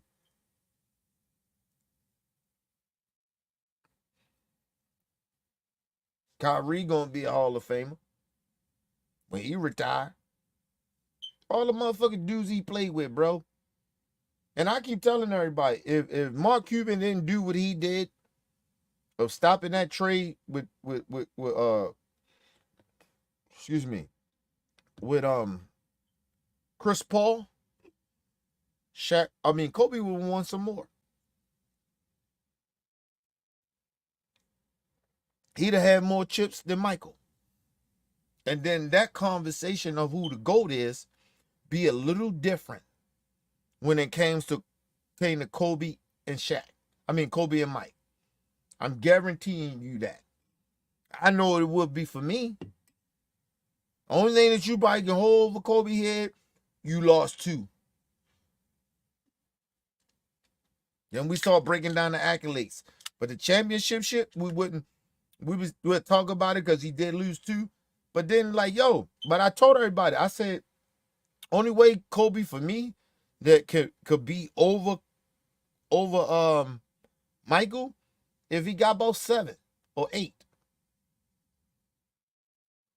And I told you about LeBron. Only way I can even mention him in that situation with Kobe and Michael, nigga, you gotta win 7. You lost too many. He may even need 9. You can get 6 all you want, nigga. You lost more than you won.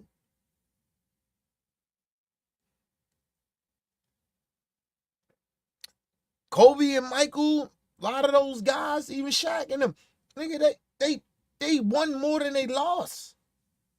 You've been at the finals more than anybody. And everybody want to give him credit. Oh, well, he was young and he made it. So what? He was in the Eastern Conference where, nigga, Do you understand how weak the Eastern Conference was? But then every time he went up against them real motherfuckers that the conference was real good, them over the Western Conference, he lost. Until he had to get a super team.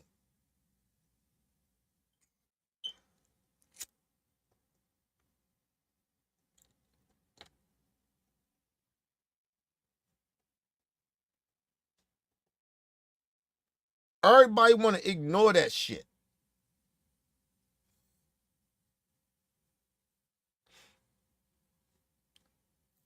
The Eastern Conference wasn't like that since the Michael Jordan era.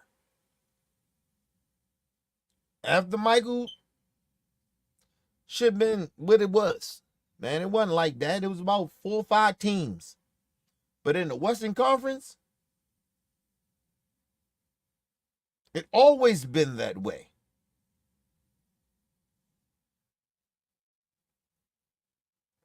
Even when Michael played. The Eastern Conference was a little tougher. You probably had 8 teams. Right? But in the Western Conference, it was always, they always was like that over there. It would have been 10, 12 teams that was like that. Even the Michael Jordan era. That's why Michael Jordan is perceived a certain type of way. Like, honestly.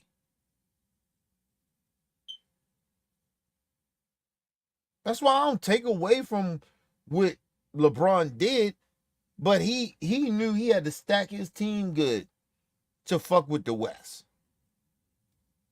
And they maybe had on each team 1 or 2 dudes that was good, but they needed a third motherfucker to beat the West. These are facts.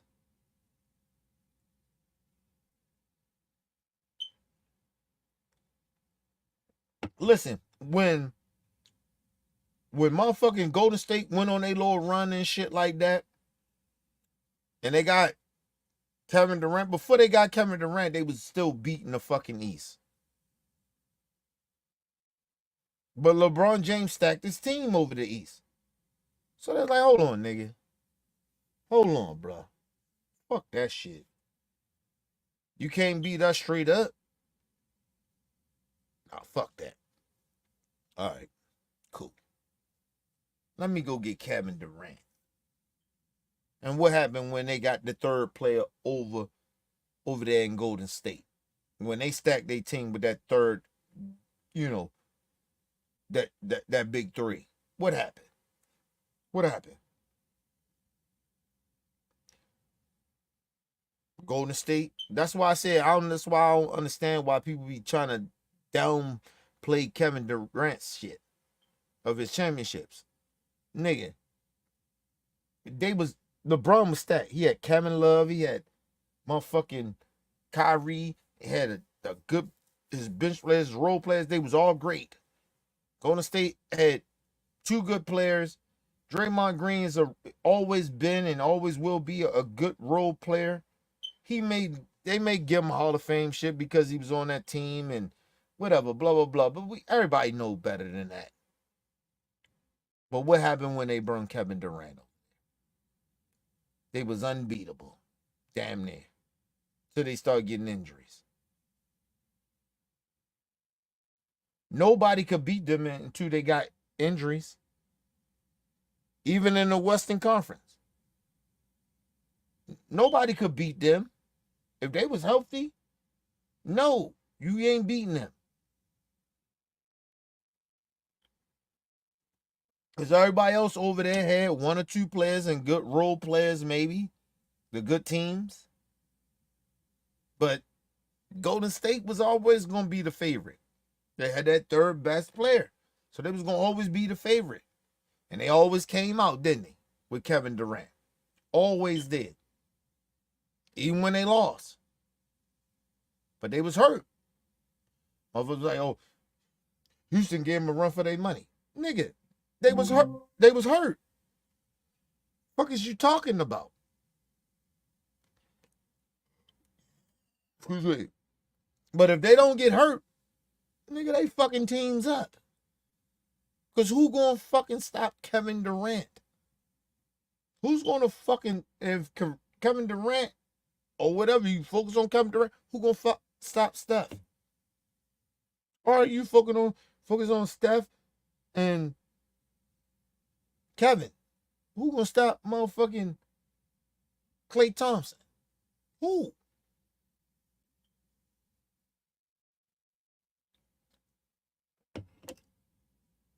I remember somebody left me something. They said, "Hey Kenny, hey man, what you think about Steph going to the Mavs in Dallas?" I said, "Nigga, the league is in trouble. You in trouble."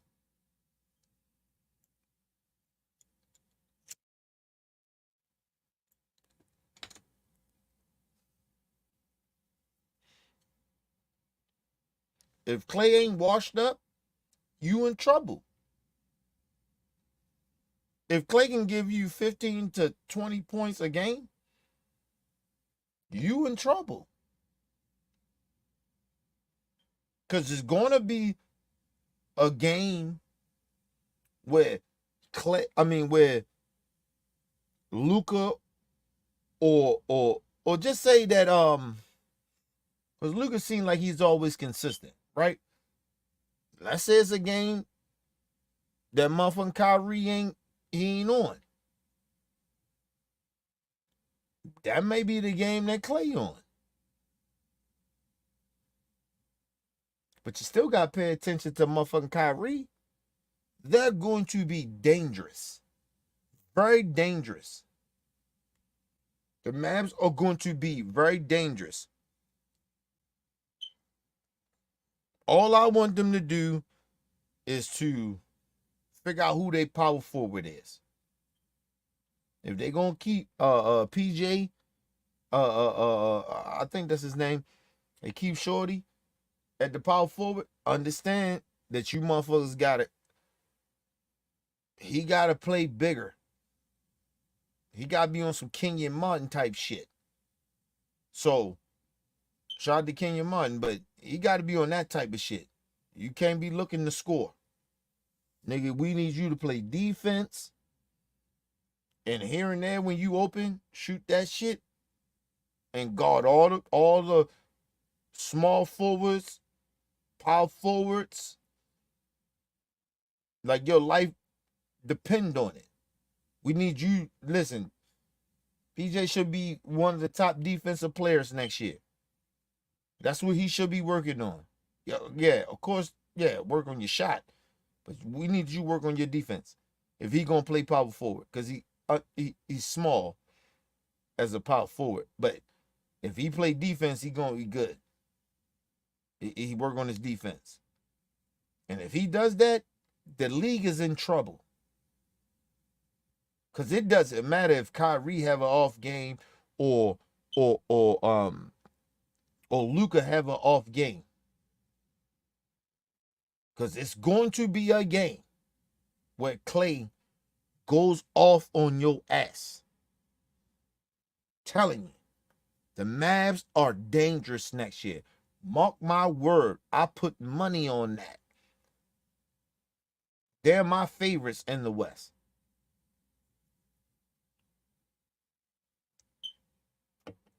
Fuck it, they my favorites in the league.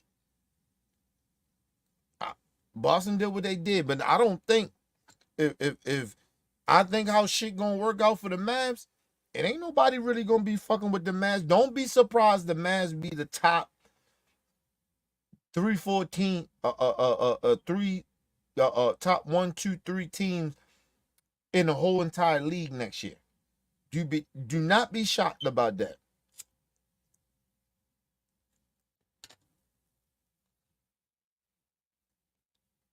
I know motherfuckers counting Klay out.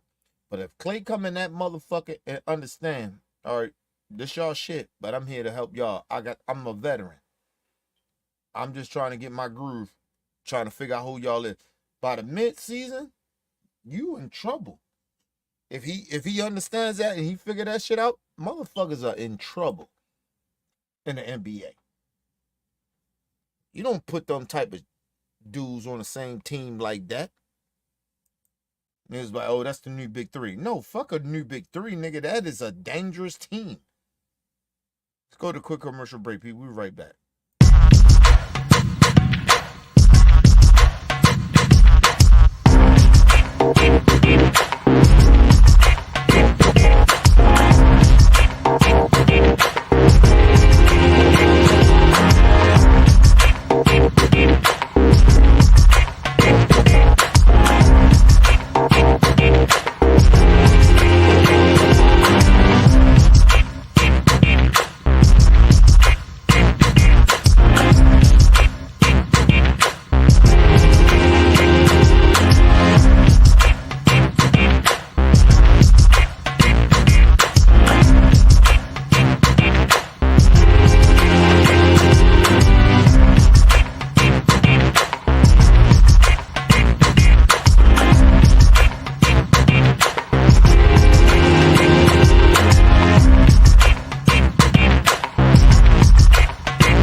All right, people, I'm back from quick commercial break. Make sure you guys hit the like button, hit the subscribe button, hit the bell button so you guys get the live streams when we go live, people. And if you can, donate to the channel. Go to OBF The Real, Cash App, and donate to the channel, people. We highly appreciate anything you guys could donate to the channel. Need more information to subscribe and donate to the channel? It's down there strolling below the screen, people. Make sure you guys hit the like button when you come in and out the building. Make sure you guys share the videos, man. Keep the movement pushing. Yeah, man. Don't be surprised the Mavs beat. Yo, I got them the favorites this year. Nigga, you don't just get Klay Thompson like that. Like, motherfucker, oh, he thought he was washing. I don't give a fuck. Even if Klay the third option, he's still like a second option. Because if he get healthy and get, like, because I think he wasn't confident in Golden State. Because they, was treating him grimy. It's like Paul George. And do not sleep on motherfucking Philly. Do not sleep on them boys. With Paul George coming in there. It's all about mentality. It's all about understanding your role. And I think the one thing about Paul George that I love about him is that he understands his role. Motherfuckers be trying to downplay him. But like, oh, he said, well, he you know, the whole Kawhi Leonard shit. He was like, Kawhi that guy. He did that shit because he understands to win a fucking championship. And I love that about him. I love that about him. But I hopefully he go in this year and understand that, nigga, Maxey, he coming.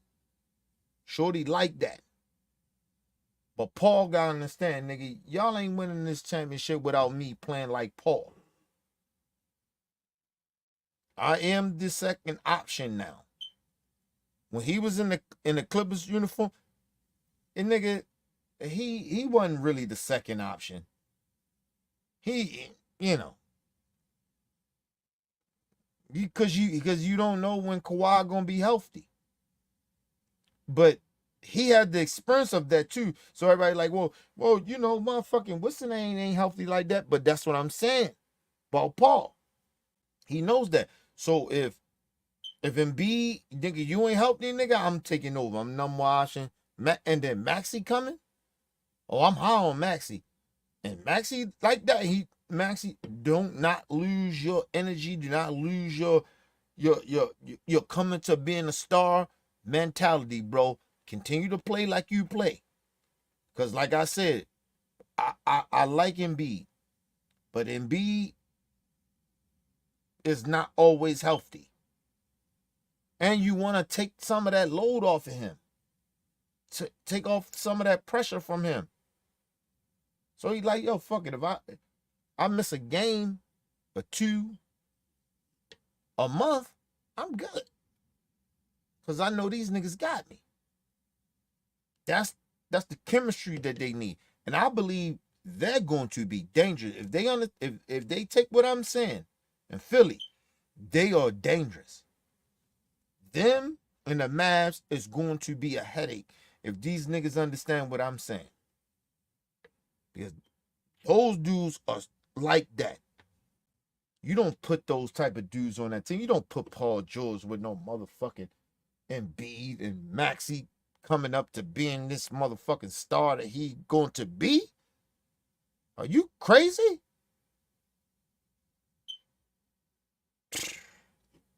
And I'm looking at their roster. I'm like, yo, they got veteran players. They got some young dudes. They ain't fully filled it out yet, but shit. Get the fuck out of here. Philly is like that. Philly is dangerous next year. Listen, don't be surprised Philly be top 3 too. Seriously. With Paul George there? Okay.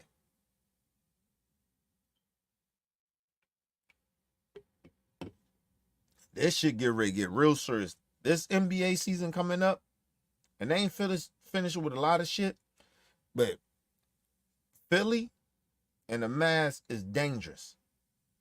They are a very dangerous team. Telling y'all.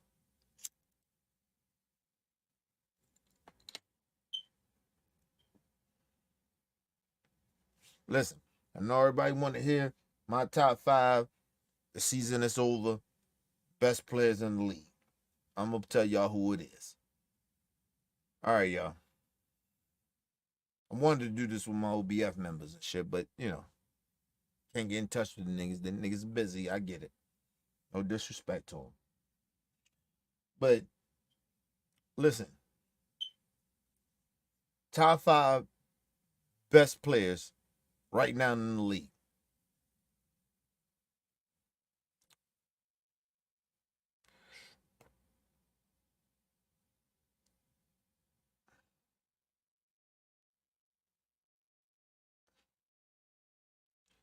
You have to put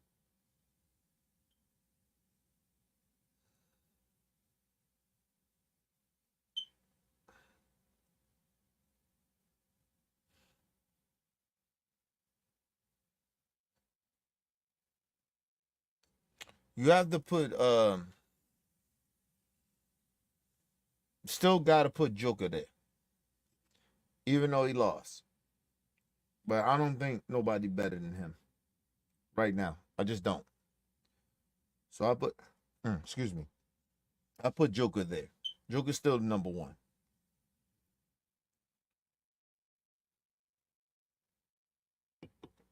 Number 2, I still put there. While I put there something new, but deserved to be there. Won a championship.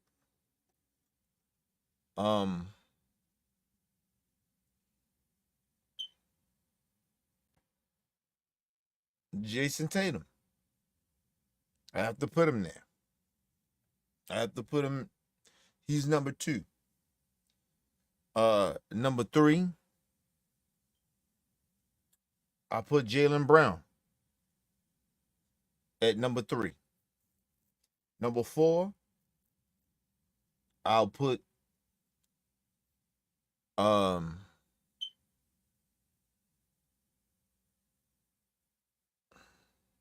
put Giannis there. I still think Giannis is that guy.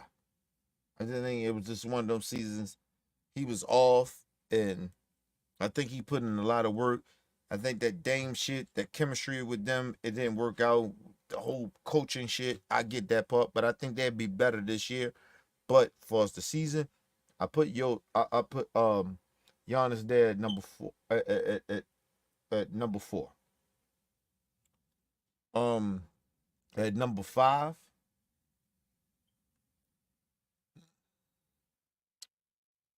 it's always hard at me for me number 5. Um,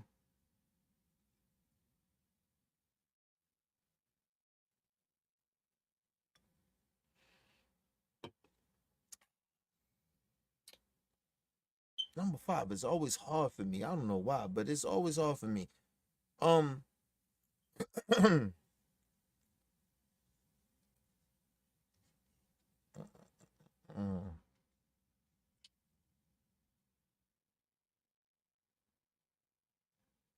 I'm putting Steph there. Putting Steph there. Steph Curry, still there, number 5. I still think Steph is top 5. I think if his team was better, shit moved a little better, and he played great this year, I'm putting Steph at number 5 over LeBron and KD. So yeah, because that was my choice. It was out of LeBron, KD, and him at number 5. So, but I'm taking Steph. Not no bias shit. I just think that he had a better year to me. Regardless, he didn't make the playoffs, but I just think he was just better than them. He played better. And then at number 6, start going down to the lower shit. Number 6, I'm putting KD. KD number 6. And at number 7, I'm putting Anthony Edwards at number 7.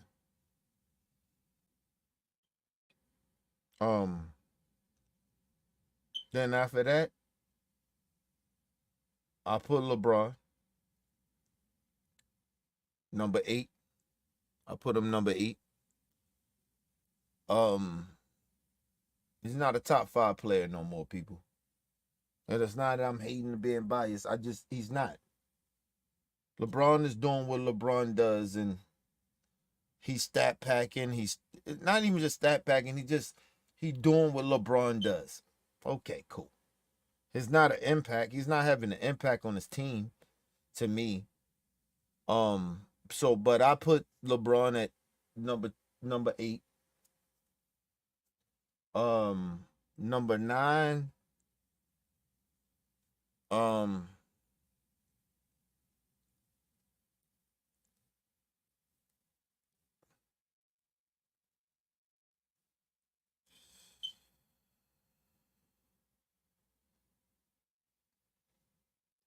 Number 9.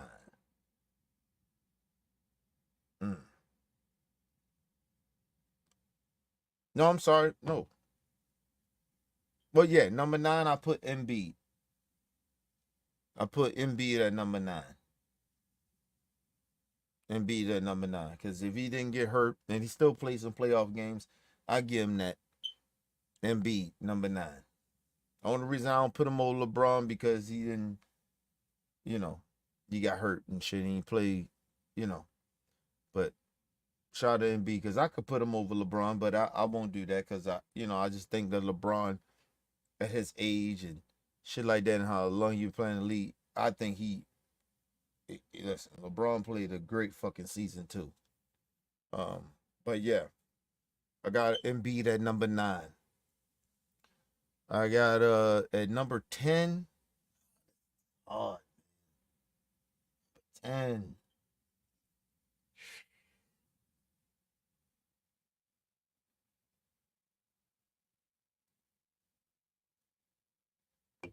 Overall, everything. I put Luka. I'm sorry. I put Luka at I'm gonna switch it up because damn, I just thought of it for Luka. I put Luka over LeBron. So what I had LeBron at 8, put Luka at 8. Whoa, 7.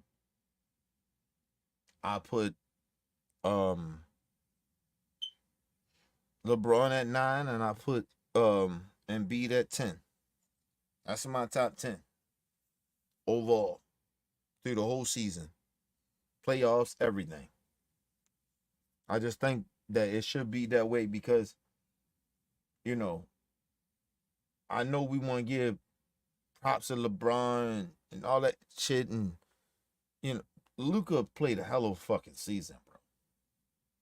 He played a season than LeBron. And I know we want to give LeBron all these props because, he's older and stuff like that. I understand that. But no, if Kobe was playing this way and he was, and the season wasn't as good and all that shit, I still would pick Luka over Kobe for the season. You get what I mean? So, yeah, overall, the whole season, playoffs, all that shit, yeah. I'm giving, Luka 8. I mean Luka 7. I'm sorry. Luka 7. Oh no, 8. I got him at 8. Yeah. Yeah. At 8. Yeah. Got Luka at 8.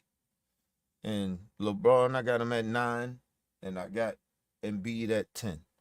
So yeah. That's how that go, man. I try to be fair because I look at the season and I look how all these dudes playing. I'm not going because these old niggas is veterans. I gotta give them the props over these young niggas that play great. Because people might disagree that I got Steph over a lot of motherfuckers, but I'm just telling y'all, Steph played a fucking hell of a season without no superstars. All the motherfuckers, even Clay, didn't play that great. No disrespect to him. Draymond Green, he out there getting suspended, fighting and doing all the goofy shit he doing, and Steph was still putting up numbers and he still was doing his thing and they was right there. If even one of these niggas would have stepped up, they would have made the playoffs. But they didn't because of these niggas. But I give Steph his props. Steph's still playing like a motherfucking top 5 player. And I'm not saying LeBron ain't. I'm just saying that LeBron got a superstar over there with Anthony Davis. We can't say that about motherfucking Steph Curry. We can't say that about him.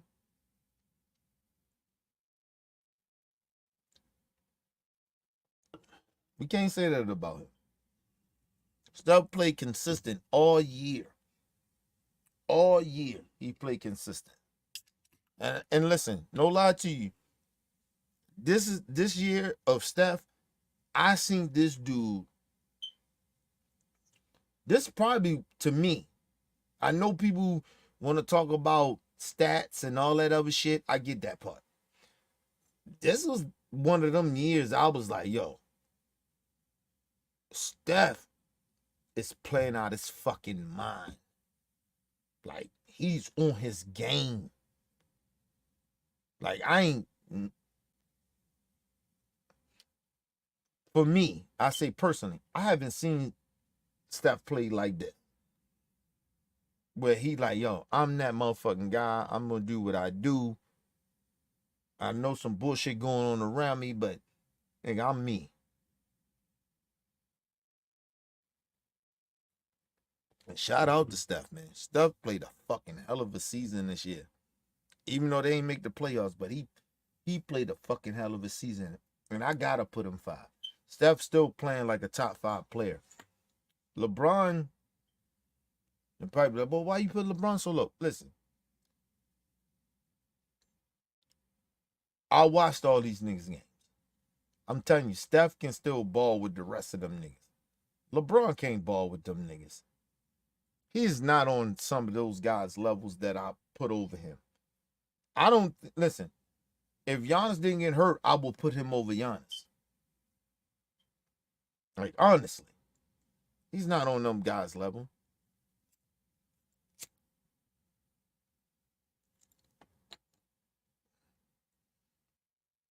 I looked at LeBron James when he was playing because I watched the game. He doesn't look the same. That nigga just it's almost like when Kobe was out there in his last couple of years. And Kobe was putting up his numbers. He still was Kobe. So he got that Achilles heel. I was like, all right. Like, it was at this point, it was like we was just going off of who Kobe was. But what he was doing in them seasons, it was like, nigga, you can't put Kobe in no top 5. And I remember that I was being biased. And I was putting Kobe up in there with top 5, top 10. Kobe went like in the last 3-4 years of Kobe career, nigga, he wasn't playing like that. He wasn't on that level of like he should be a top 5 or even a top 10 player. Like, he just wasn't. And That's why I'm giving LeBron his props, because at least he's still playing like a top 10 player. Honestly. Because LeBron, his status says a superstar, right? But as a right now in the game, is he a superstar? His game overall? No. Hell no. We just going over who LeBron is, his reputation. No, we can't put him there if he's not playing like that. I made that mistake with Kobe. I'm not doing that shit with LeBron.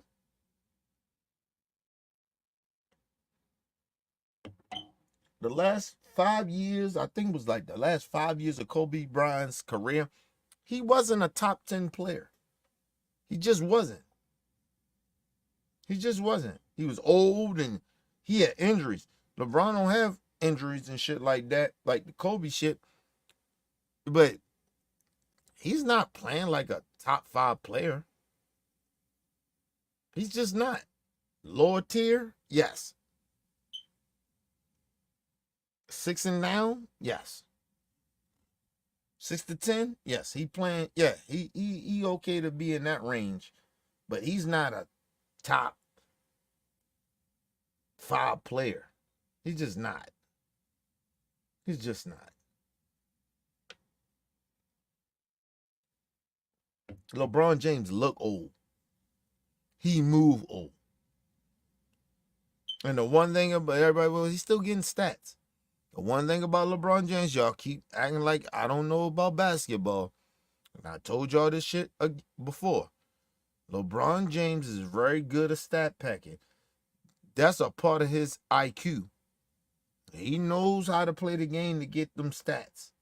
LeBron James ain't as good as y'all think he is. He's just not. You take Anthony Davis off that goddamn team that he got in LA. Listen, he be Kobe when Shaq left. Let's be real.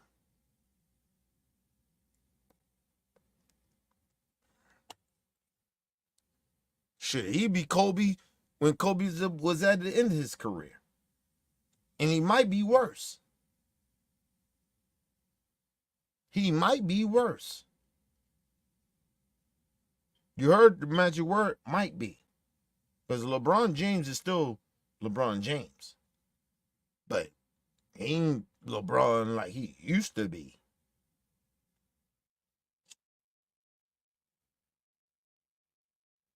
If you see LeBron James, remember how they used to call Kobe a stat packer and shit like that? Well, not stat packer, but he's selfish and shit like that. What is different from a stat packer?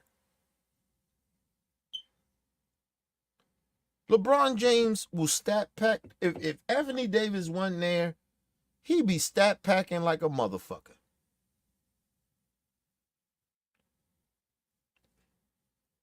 Even more than what he's doing now. Way more. Because he ain't got nobody there to help him.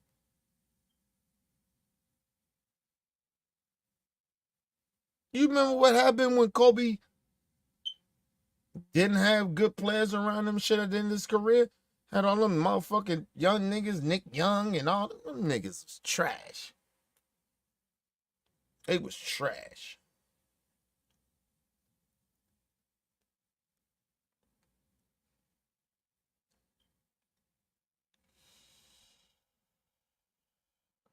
That's why it mind boggles me when you hear Gilbert Arenas come out and ride with LeBron over Kobe. Like, nigga, I know you didn't get to do your career the way it's supposed to have been because you got hurt. And you was great at your time. Right? Because Gilbert Arenas was like that. It was no different than T-Mac. You niggas just wasn't that because of injuries. But do you understand the difference between y'all niggas and Kobe? Kobe had similar of y'all injuries. He played through it because he was just a different nigga. That's why y'all niggas ain't as great as him. Nobody would ever compare y'all to him. But I don't even like these niggas compare themselves to some of these other players. Gilbert Arenas, what you had? A good what? 7-10 year run? Shit, I ain't gonna say 17-year run. He was in the league for about what, 7-10 years? That's what you was in the league for? How long you was? Because of the injuries? And I'm not saying we don't understand that. I do. But do it matter? Fully. Because your career is what your career is. So I look at them niggas over there that Gilbert Arenas shit. Even that nigga, what's his name? McCown, whatever the fuck his name is, that goofy nigga. He a goofy. He a clown. Brandon Jennings. Those niggas, you niggas, if you notice, all three of those niggas, other than maybe, well, no, fuck it, all three of them, they all careers didn't last long because of injuries.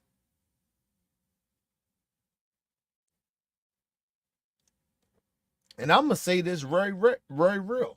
Out of all three of those niggas, Gilbert Arenas, that's why Gilbert Arenas did the show he did. He was better than all of them. Both of them. At his prime, yeah, Gilbert Arenas was better than all them niggas. I done seen all of them when he was like that. You niggas, Brand James, all that, he was nice.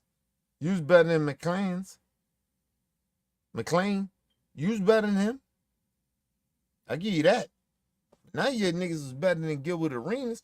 And Gilbert Arenas, you can't really talk about shit like that, nigga, because you didn't have a very great career.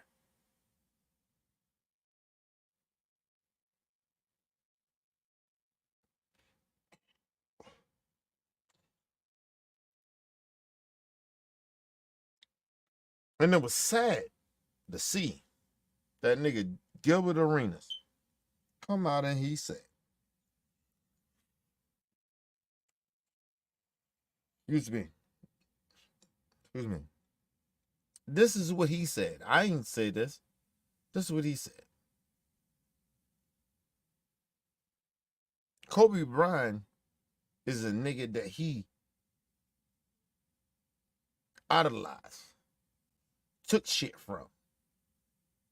But now all of a sudden he takes some shit from, he put LeBron James over a nigga that you idolized and took shit from.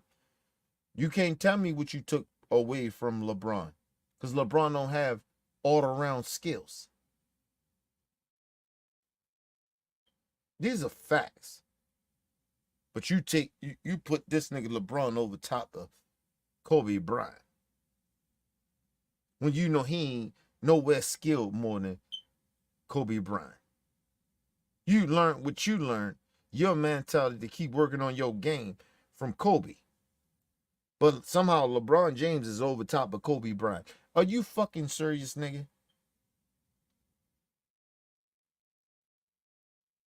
The only nigga I respect on that motherfucking show is actually Kenyon Martin. Because he tell you, nigga, I played with all them niggas. And I'm telling you, one of them niggas better than Kobe. Of course, he put Mike as the GOAT. Of course he does. Everybody does. Real motherfuckers know you put Kobe, you put Mike, he's the GOAT. Nigga, ain't no second guessing that. But nigga, right behind him is Kobe. Ain't nobody. Bill Russell, whoever the fuck you want to bring, when? When was they better than Kobe? You give me their careers, it doesn't matter. You can give me Bill Russell 10, 11 shit, but he had all that shit and motherfuckers still put Michael over top of him. It's a reason why. Nigga played in an era with a bunch of racists, bunch of white boys that you can dominate. It was a white boy that came out and said, "Oh, wow, It's some racist shit going on with the black athletes. They didn't put a certain white person. I forgot who it was. Was it on WNBA or was it the NBA? It was one of them. Oh, it was the men's shit. Saying, oh, ain't no white boys over there. Name a white boy in the league that's better than anybody on the men's basketball team. Name them. That you can take out and switch. And I just go to Drew Holiday. That motherfucker a defensive white boy that's better than him.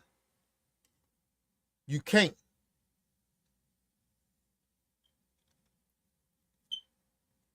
I tell all the racist motherfuckers straight like this.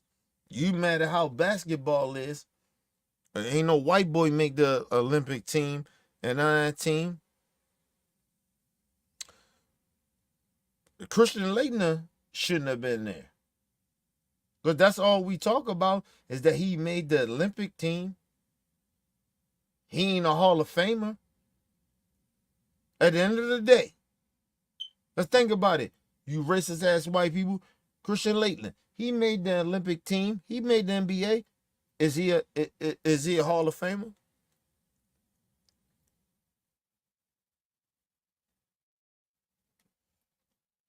Did he make it? Is he a top 25 basketball player? 75? 100? He in the top 100. If you want to do 100, he ain't better.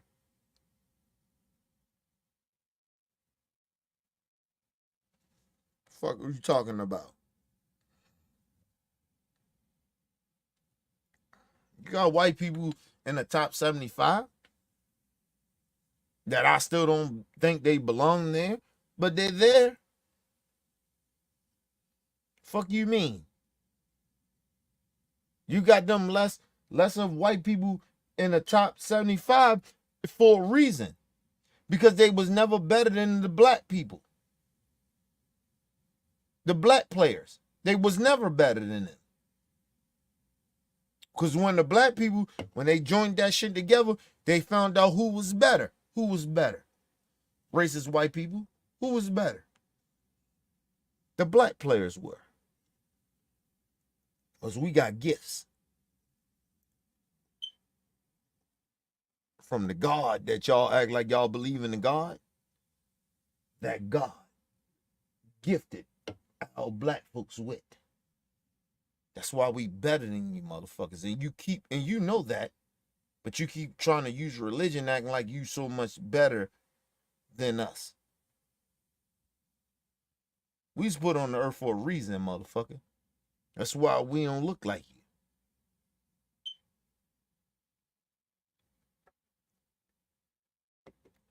You mad? Oh, ain't no black people. They ain't chose no black. They ain't chose no white person. Even the white dude came in and did what he did. Was he going? Who he was going to overdo? And it's a criteria. He got an opportunity, but it was a criteria. He couldn't get in there because he was still in high school, so he couldn't play for the U.S. team. So it's a criteria. So you want to ignore some shit because no black player ever got in there. And they was probably greater than some white person or black person that was in the motherfucking USA team that was from high school that should have made the Olympic shit, but they didn't make it. The fuck are you talking about? You want to make it about race, bitch? Let's make it about race. You want to listen? Some of you racist motherfuckers you want to make it about race. Let's make it about race then. Okay, cool. Because you keep telling us race shouldn't matter, but race matters now. Because you ain't got no white person in the Olympics on the USA team. Okay.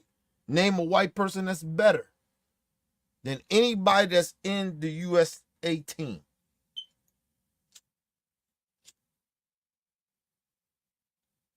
And they're white Americans.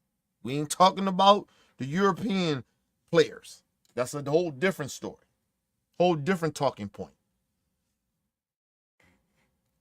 Give me some white Americans, basketball players that's better than anybody that's in the Olympics. I'll wait. Racist ass white people. You don't have any.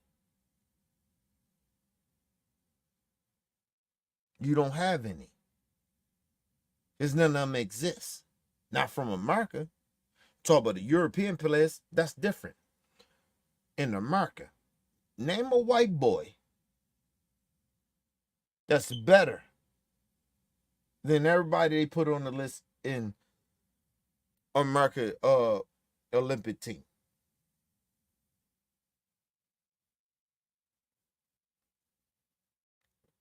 You can't take none of them out.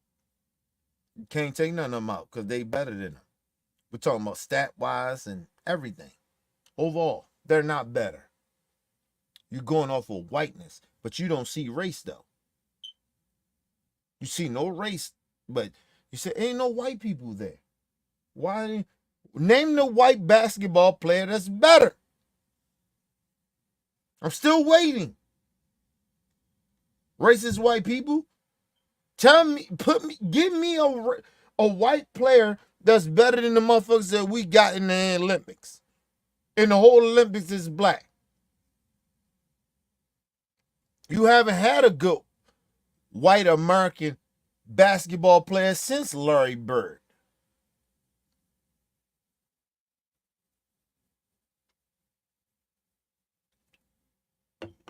Chris Mullin. Motherfuckers like that. He ain't had none. You want to bring Kevin Love in there? Kevin Love ain't shit. Not now. Not now. Not now.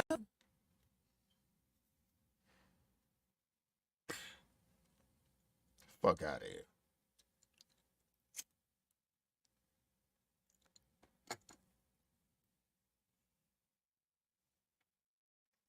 Somebody asked me a while ago. They asked me where I rank Kevin Love. Is Kevin Love a Hall of Famer? Yeah. Yeah. And the reason Kevin Love is a Hall of Famer is because how the fuck you put Tracy McGrady in there? Because people don't forget how great Kevin Love was.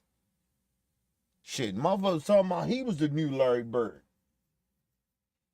Before he go sign up with motherfucking LeBron James. That fucked his career up to me. You wanted to go fuck with LeBron James and fuck your whole career up. To me, my honest opinion, he could have went anywhere else. I guarantee you, Kevin Love would have been that. He still would have. Listen, how you go from the number one motherfucker in Minnesota to you go fuck with LeBron and you come being the third? Nah, man. Kevin Love was like that. I fuck with Kevin Love back in the day. Shit. Motherfucker talking about the next Larry Bird. He was that. Before Luka. Kevin Love was that. You talking about Luka, he's an international player, nigga. I'm talking about a white American basketball. Shit. Kevin Love was like that. But he go there fuck with LeBron James. He becomes shit. Is he Chris Bosh? LeBron James fucked his career up, bro. Motherfuckers don't even talk about Kevin Love. Motherfuckers forget how Kevin Love was that motherfucker in Minnesota. He was like that. Nobody talk about it no more.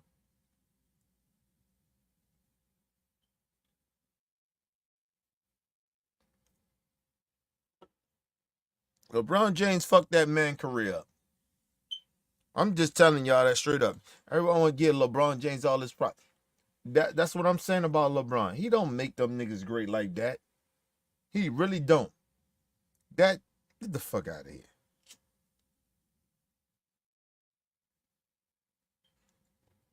You think about it. Kobe played with motherfucking Paul Gasol and made him a Hall of Famer. Name a player. Name a player that was somebody from another motherfucking team that's a Hall of Famer. That LeBron made is a Hall of Famer. And be real about it. Because listen, AD was AD.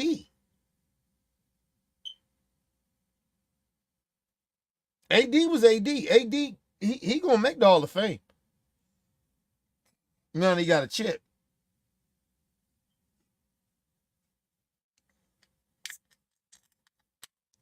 I believe Kyrie would have been a Hall of Famer if he didn't fuck with LeBron. Chris Bosh would have went down as a Hall of Famer if he was continue to play in Toronto. They didn't need LeBron to make them a Hall of Famer. If they kept doing what they was doing, they'd have been that. But what Kobe did with Paul Gasol, come on. What we talking about here? You want to put LeBron over Kobe? Kobe made a Hall of Famer. He made Paul Gasol a Hall of Famer. Paul Gasol said it himself. Now, there's some new accusations coming out. Don't know this for sure.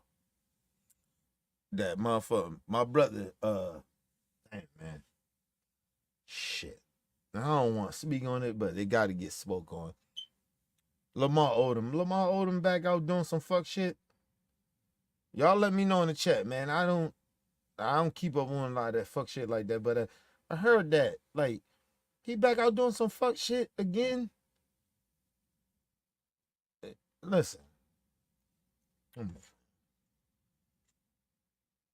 After Kobe passed away, bro, that should change you a little bit.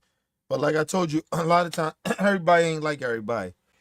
Sometimes, bro, shit happen and it can bring up bad habits and it can fuck you up a little bit. And so, I'm not fully mad at him, but let me know if that shit is true. Lamar Odom back fucking with that shit again. He doing some fuck shit. All right, damn, man. Wish my brother well, man. I like Lamar Odom. As a person, yo, good dude, man. But I just, he on that shit. If he back doing that shit again, let me know, y'all. Let me know in the chat, man. Damn, I can't believe. If Lamar Odom doing that shit again, man, come on, man. Come on.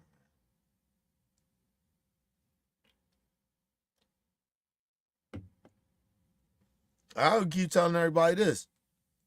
If motherfucking if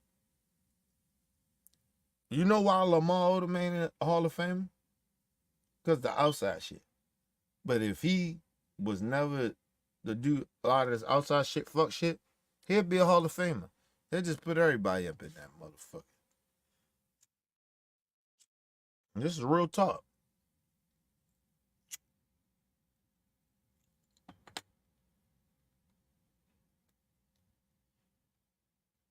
Motherfuckers don't be real. They be lying.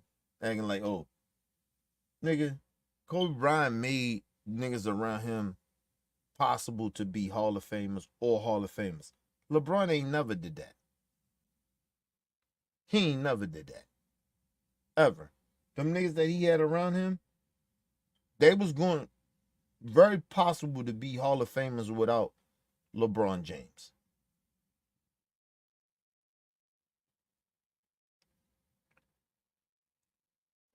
Them niggas led their teams. That's why they called it super team. Nigga, when Paul Gasol got there, in LA. Ain't nobody think that Paul Gasol was a Hall of Fame player. He was decent, he was good, but he wasn't no Hall of Famer. And Paul Gasol will tell you that. Oh, when I got my brother Kobe, he made me a Hall of Famer. Listen to his motherfucking shit. I'm a Hall of Famer because of Kobe Bryant. Ain't none of them niggas that got in the Hall of Fame that played with LeBron James ever say he made me a Hall of Famer. Ever. Because they was already those guys. They was already these guys that was going to make the Hall of Fame. Dwayne Wade, a lot of them niggas.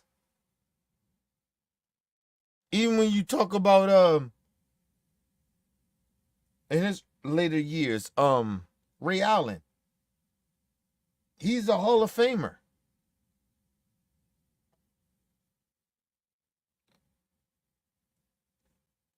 Like, what are you talking about? Like, Kobe was not going to make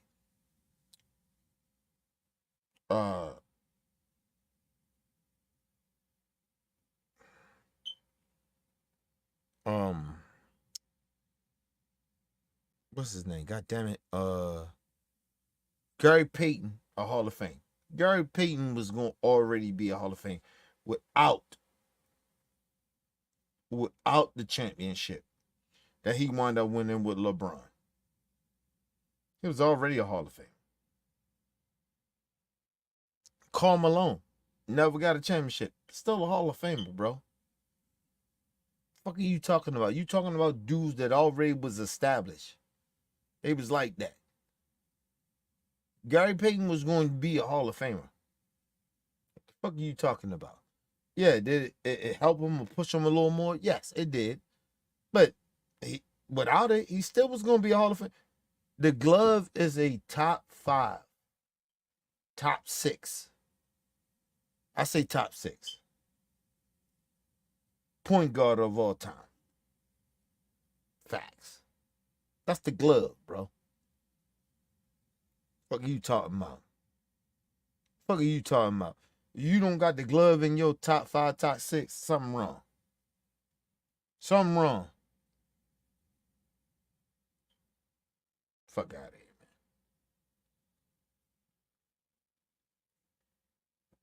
man. It was some shit that I heard. I said, it's true. Like, that shit made sense to me. I ain't say it's true, but it makes sense. Motherfucking Sean Kemp.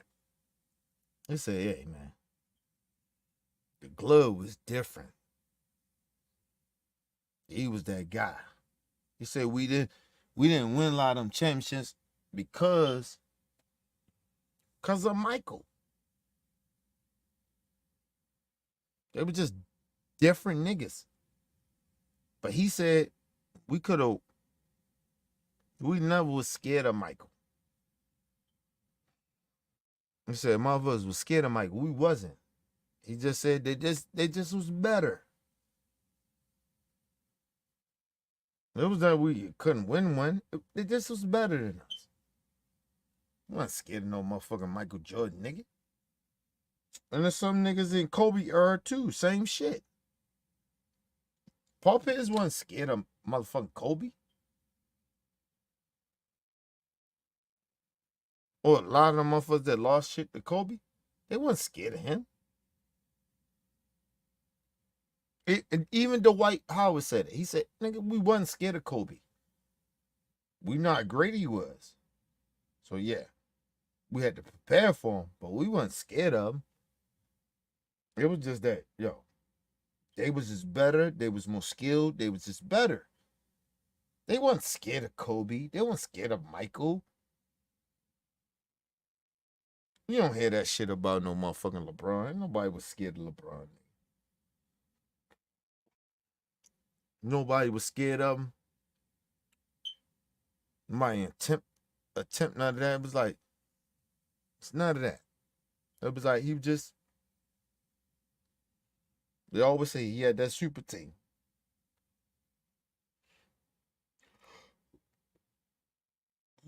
Excuse me. He just had the super team. That's all it was about.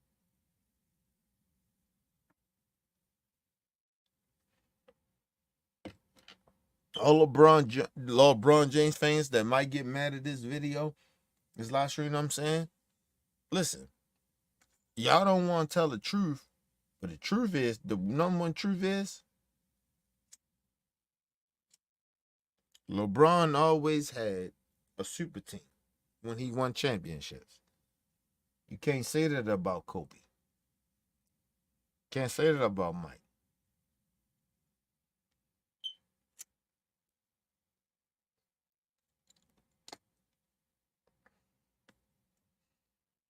Or motherfuckers say, oh, well, what about, when they got Dennis Rodman? It was a trade. The difference was what LeBron James did. Everybody was free agents. And I ain't mad at it. But don't try to compare it to Kobe and Mike shit. He got a free agent. And he didn't stay where he stayed. He didn't bring the motherfucking dudes to him. Right? He went somewhere else to did it. Even when he left Miami. And he went back home. But he knew that Kyrie was there. And then what he did too, he brung in motherfucking Kevin Love. These are facts. Michael didn't leave nowhere and Kobe didn't leave nowhere. That's why those guys is where they are. That's why they top tier niggas. You got 1 and 2. You got Michael, you got Kobe. It's a difference to what LeBron did. It's a difference.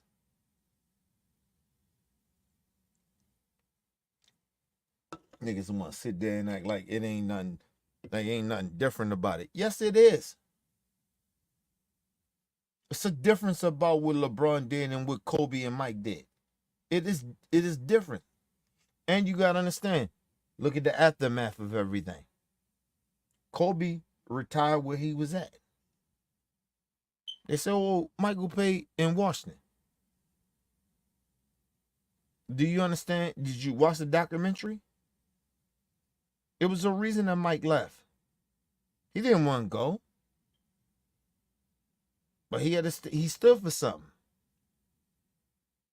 And an organization, they winning and they still didn't want to do it. So, like, you got to understand that.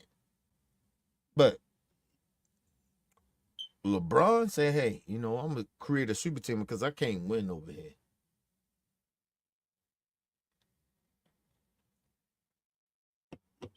And the reason I'm even bringing up LeBron with the super team is because motherfuckers keep being mad at other teams, and my number one thing is they're mad at Kevin Durant. Fuck you mad at Kevin for? He went free agency. He could have went there anywhere he wanted to go. All right, I'll come to y'all. Y'all want to win this championship? And then people keep forgetting that when the Warriors lost to Cleveland, LeBron put that team together. He stat packed that bitch. Just like he did in Miami. The fuck are you talking about? And actually, he was more powerful at that time. He was actually powerful. But what he didn't perceive to see, and Kevin Durant was a free agent. And the Warriors say, hey, come over here, man. We're going to win 2 chips. And LeBron James was the man at that time. Doing all that shit he was doing. Because you got to think about it. And then he's talking about, Kobe was still there. What Kobe do? What Kobe do? He stayed with the same team. Had the same players here and there. You know what I mean? They rebuild or whatever the team, whatever they did. Kobe didn't pour no motherfucking shit that LeBron did. Of bringing players in. And at the same time, and I'll be honest about it, because I ain't got a lot about it, because I want to be very honest about it. Niggas ain't want to come play with Kobe, man. Because when you came to play with Kobe, nigga, he was about championships. Don't bring that bullshit over here, nigga. Nigga, you gonna be about this or you not? That's what Kobe was on. He wasn't on the same shit LeBron was. LeBron was like, I'm gonna get the best players to win the championship. Fuck that shit. I ain't got no rings. That's all LeBron did his whole career, and he's still doing it. And then now he at the end of his career, he wonder why nobody want to play with him. What? Nigga, you had Russell Westbrook on your team and you couldn't win. You had AD, Russell Westbrook on your team and you couldn't win a championship.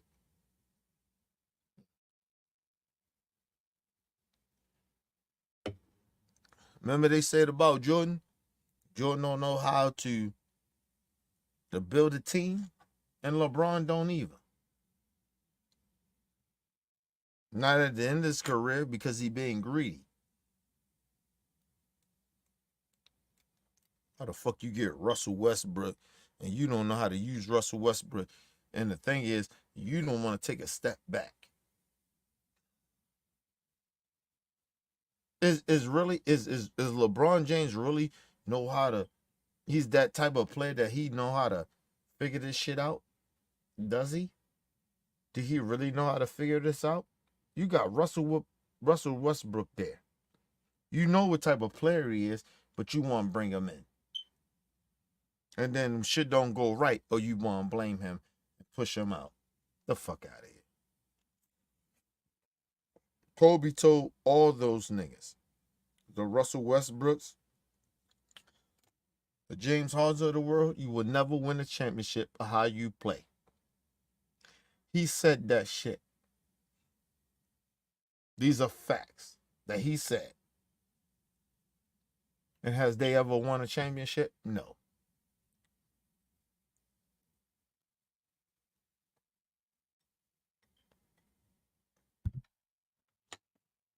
You niggas are unbelievable. You don't listen to shit. Let's go to a quick commercial break. We'll be right back.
All right, people, back from a quick commercial break. Make sure you guys hit the like button, hit the subscribe button.